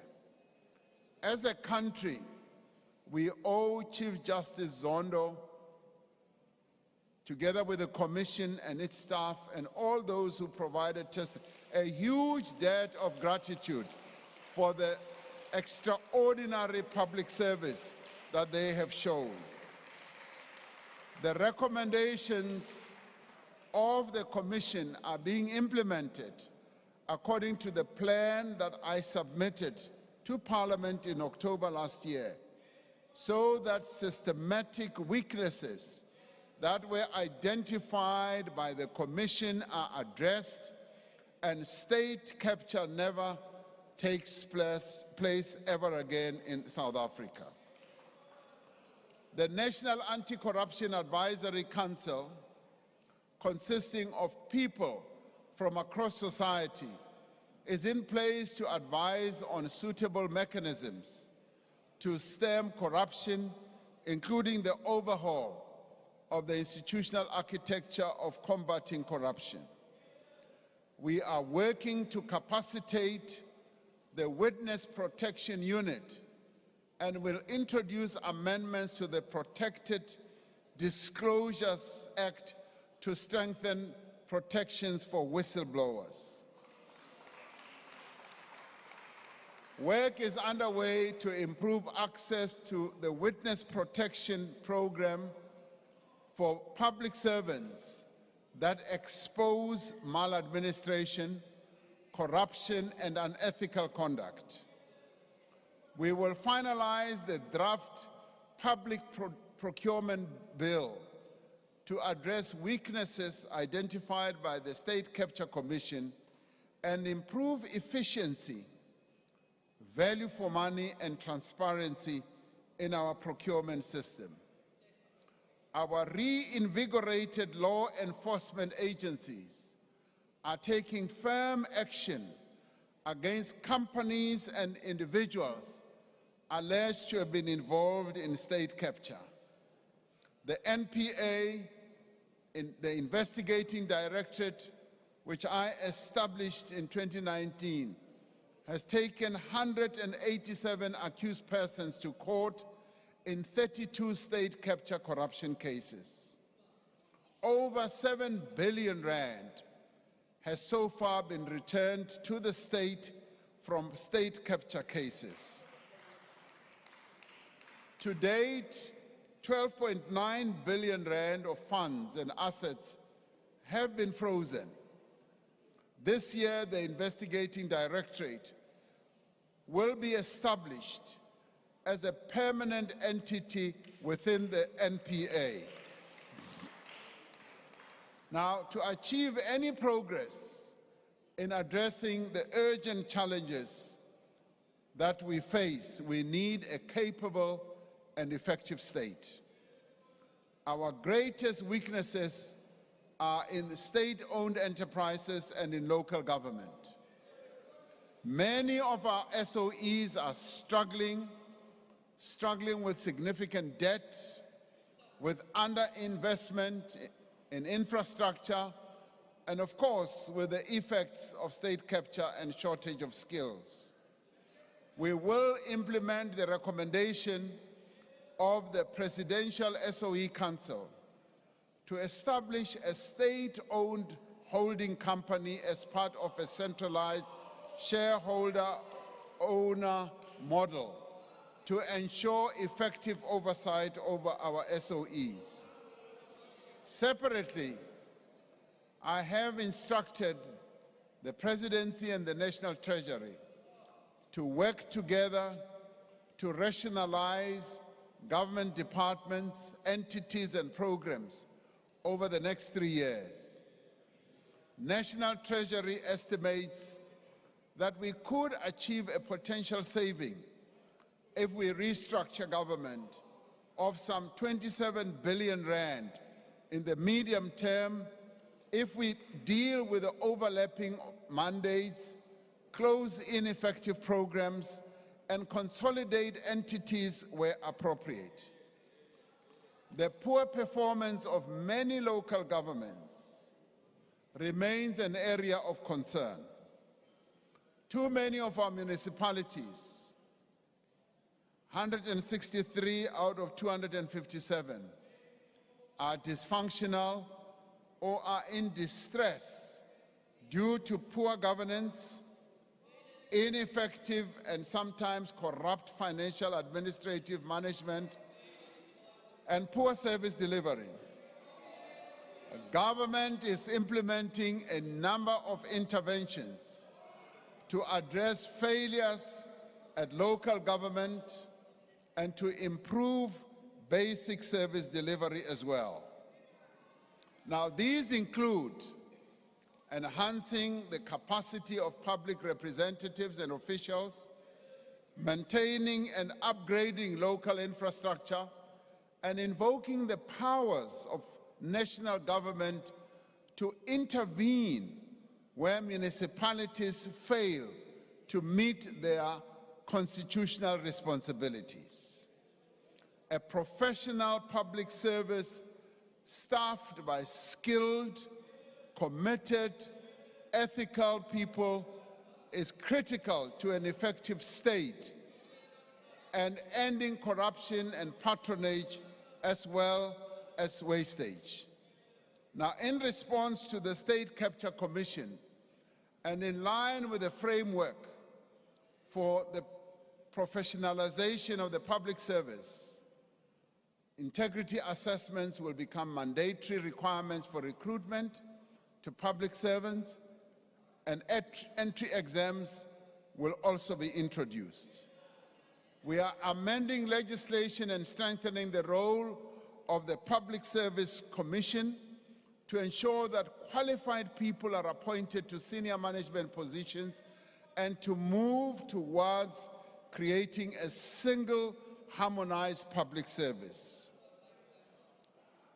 Just as we are committed to improving the fortunes of our countrymen and women and to advancing shared prosperity for all, so should be our commitment to achieving a better Africa and a better world. We are greatly concerned at the recent escalation of tensions between Israel and Palestine and call for an end to hostilities for a resumption of the stalled peace process. South Africa expresses its deepest condolences to the people of Turkey following the devastating earthquake that they experienced earlier this week. As a country, we are immensely proud of the efforts of the gift of the givers who have gone out to help those affected by the earthquake. As they go out there, they are flying the South African flag, and we are really grateful and proud of them. We remain deeply concerned about the ongoing Russia-Ukraine conflict and urge all parties to that conflict to cease hostilities and seek a peaceful solution through dialogue. South Africa's fortunes are inextricably linked to those of our continent, and also to the Southern African Development Community in particular, for the sake of our own stability and prosperity, we are duty-bound to pursue interventions that will bring peace, stability, and development in our continent and in our own sub-region. We will continue to get involved in the peace efforts that we need to get involved in. We will continue to expand trade and investment opportunities with our global trade partners, and will look to attract investment and financing to South Africa through our participation in multilateral forums such as the G20, which we will host in 2025. This year, South Africa assumes the chairship of BRICS. Our focus will be on collaboration, on sustainable development, the just energy transition and industrialization, and implementation of the African Continental Free Trade Area. South Africa, together with our neighbors in the Southern African Customs Union, will soon finalize our industrial offering on the African Continental Free Trade Areas so that we can start trading. Once fully operationalized, the Continental Free Trade will provide an unprecedented opportunity with regard to economic integration, with regard to growing national economies, and will open up new frontiers and markets for our South African companies. Fellow South Africans, as I conclude, a nation's true character is revealed in times of crisis. A nation is defined by its people, but more importantly, how its people meet the gravest of difficulties. Whether they work together and confront their challenges as one, united by a common purpose, or whether they surrender to the problems before them. That is what defines a nation. We are a nation seized with the challenges of the present. Before, we are also a nation striving to fulfill the promise of our future. When we took our first steps in our road to democracy, we had a clear vision of where that road would lead us. We saw a country in which all people would be equal. We saw a country in which the wealth of our resources would be enjoyed by all. We also saw a country and envisioned a country in which we could live together in peace, in which we could work together to build a common identity and a shared future. Our country is founded on a constitution which affirms the democratic values of dignity, equality, and freedom, and the rights of each one of us. The actions we have outlined this evening, building on the work we have already done, will bring us closer to that vision. Yes, there have been stops and starts, there have been detours, but yes, they will bring us to that vision. They will enable us to work together and to work together with purpose, to emerge from this crisis as a nation that is transformed. We will emerge from this crisis with an electricity system that is more efficient, more reliable, more competitive, and an electricity system that serves the people of South Africa. We will emerge with ports and railways that again rival the best in the world. With broadband access for more South Africans in more parts of the country, and with a sustainable supply of quality water. We will welcome more tourists to our country and develop and attract the skills our country needs.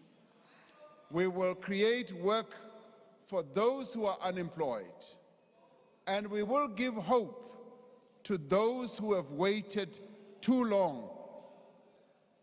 With more police on the street, with the functioning of community policing forums, and an effective and independent prosecution authority, our people will be able to count on the protection of the state.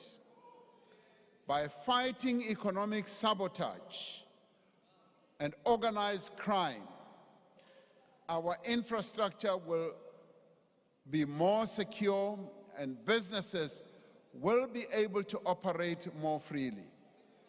Through a strengthened and expanded social protection system, fewer people will live in poverty and fewer households will experience hunger. We must do all these things not only to overcome our immediate challenges, but to renew the promise of South Africa.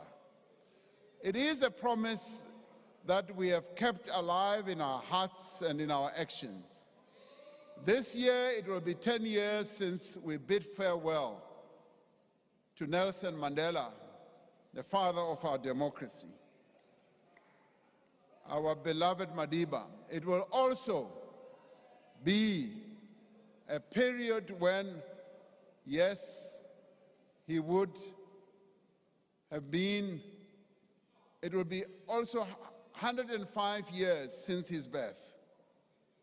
As we honor his great life and his memory, I think we should draw inspiration from the words he spoke at his inauguration in 1994 when he said, "Out of the experience of an extraordinary human disaster that lasted too long, must be born a society which all humanity will be proud. Our daily deeds as ordinary South Africans must produce an actual South African reality that will reinforce humanity's belief in justice, strengthen its confidence in the nobility of the human soul, and sustain our hopes for a glorious life for all," close quotes.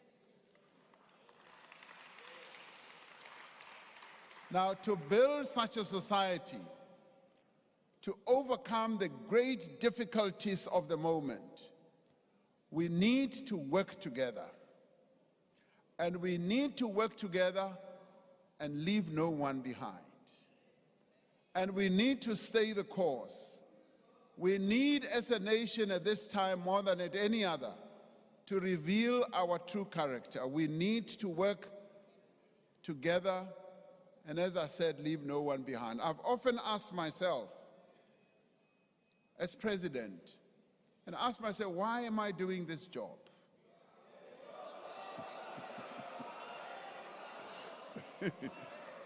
I've often asked myself that. And there's that voice inside of me that always says, I want you to listen, because you have your own voices.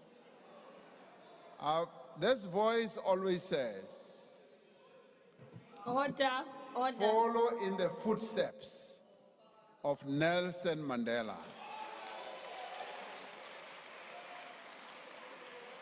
Because he made great sacrifices. He didn't have to do what he did for this country, but he made great sacrifices. And that voice always says, contribute the little that you can to make this country great. And that is precisely what I am doing. Despite all the challenges that we face, I would call on all of us to make the contribution that we can to serve the people of South Africa as much as we possibly can. I thank you, and I wish everyone good night.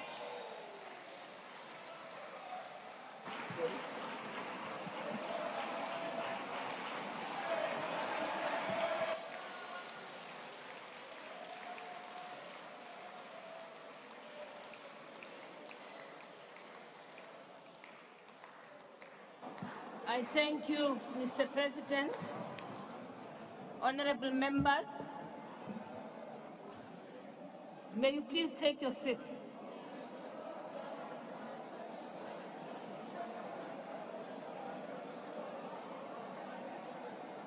Take your seat, honorable member at the back there. Please take your seat. Thank you very much. Thank you, Mr. President. Honorable members, earlier on, Honorable Steenhuisen raised a point of privilege about the presence of security forces on the floor of the House without the permission of the presiding officers. Now, I wish to draw your attention to the provisions of Section 4 of the Powers, Privileges and Immunities Act of Parliament and Provincial Legislature, which states that in the event of violence or a reasonable prospect of violence or serious disruption ensuing in the chamber as a result of a member's resistance to removal, the presiding officer may suspend proceedings, and members of the security services may be called upon by the Speaker or the Chairperson of the Council to assist with the removal of members from the chamber and the precincts of Parliament forthwith in terms of Section 4.1 of the Powers, Privileges and Immunities Act. Now, it also, in addition, honorable members, states that the security services may intervene directly anywhere in the precincts in terms of Section 4.2 of the Act, where there is immediate danger to the life or safety of any person or damage to any property. I thought that I should provide that context to you. We don't know what will happen beyond this, but it is important. Hold on, please. Honorable members. Honorable member. Asimamelanen, because beyond this, people will run to court and will say that the rules were not followed. I'm stating this deliberately. I am providing a context to it. However, I am not engaging or discussing with Honorable Steenhuisen at this point on the matter. I just want it to be recorded that the basis on which I suspended the House and allowed for the security services to enter when it was required for them to do so is this, on this one. So, honorable members, on that note, I hand over to Honorable. Order. It applies to everybody. Order. Honorable Mason. No, thank you very much, honorable members. I now take this opportunity to thank the Honorable President for his address. Please allow me also to acknowledge that amongst us today, we have the Speaker of Malawi, who's also the chair of the CPA Africa region, Excellency Catherine Kotani Hara. We also have the Azerbaijan Speaker of Assembly, and the chair of the non-aligned movement, Her Excellency Sahira Kafanov. We also have the Speaker of Parliament of the Ivory Coast, Cote d'Ivoire, His Excellency Adam Bichogo. Of course, as mentioned by the President, we also have the President of the Pan-African Parliament, His Excellency Chief Charumbira Fortune Zephaniah.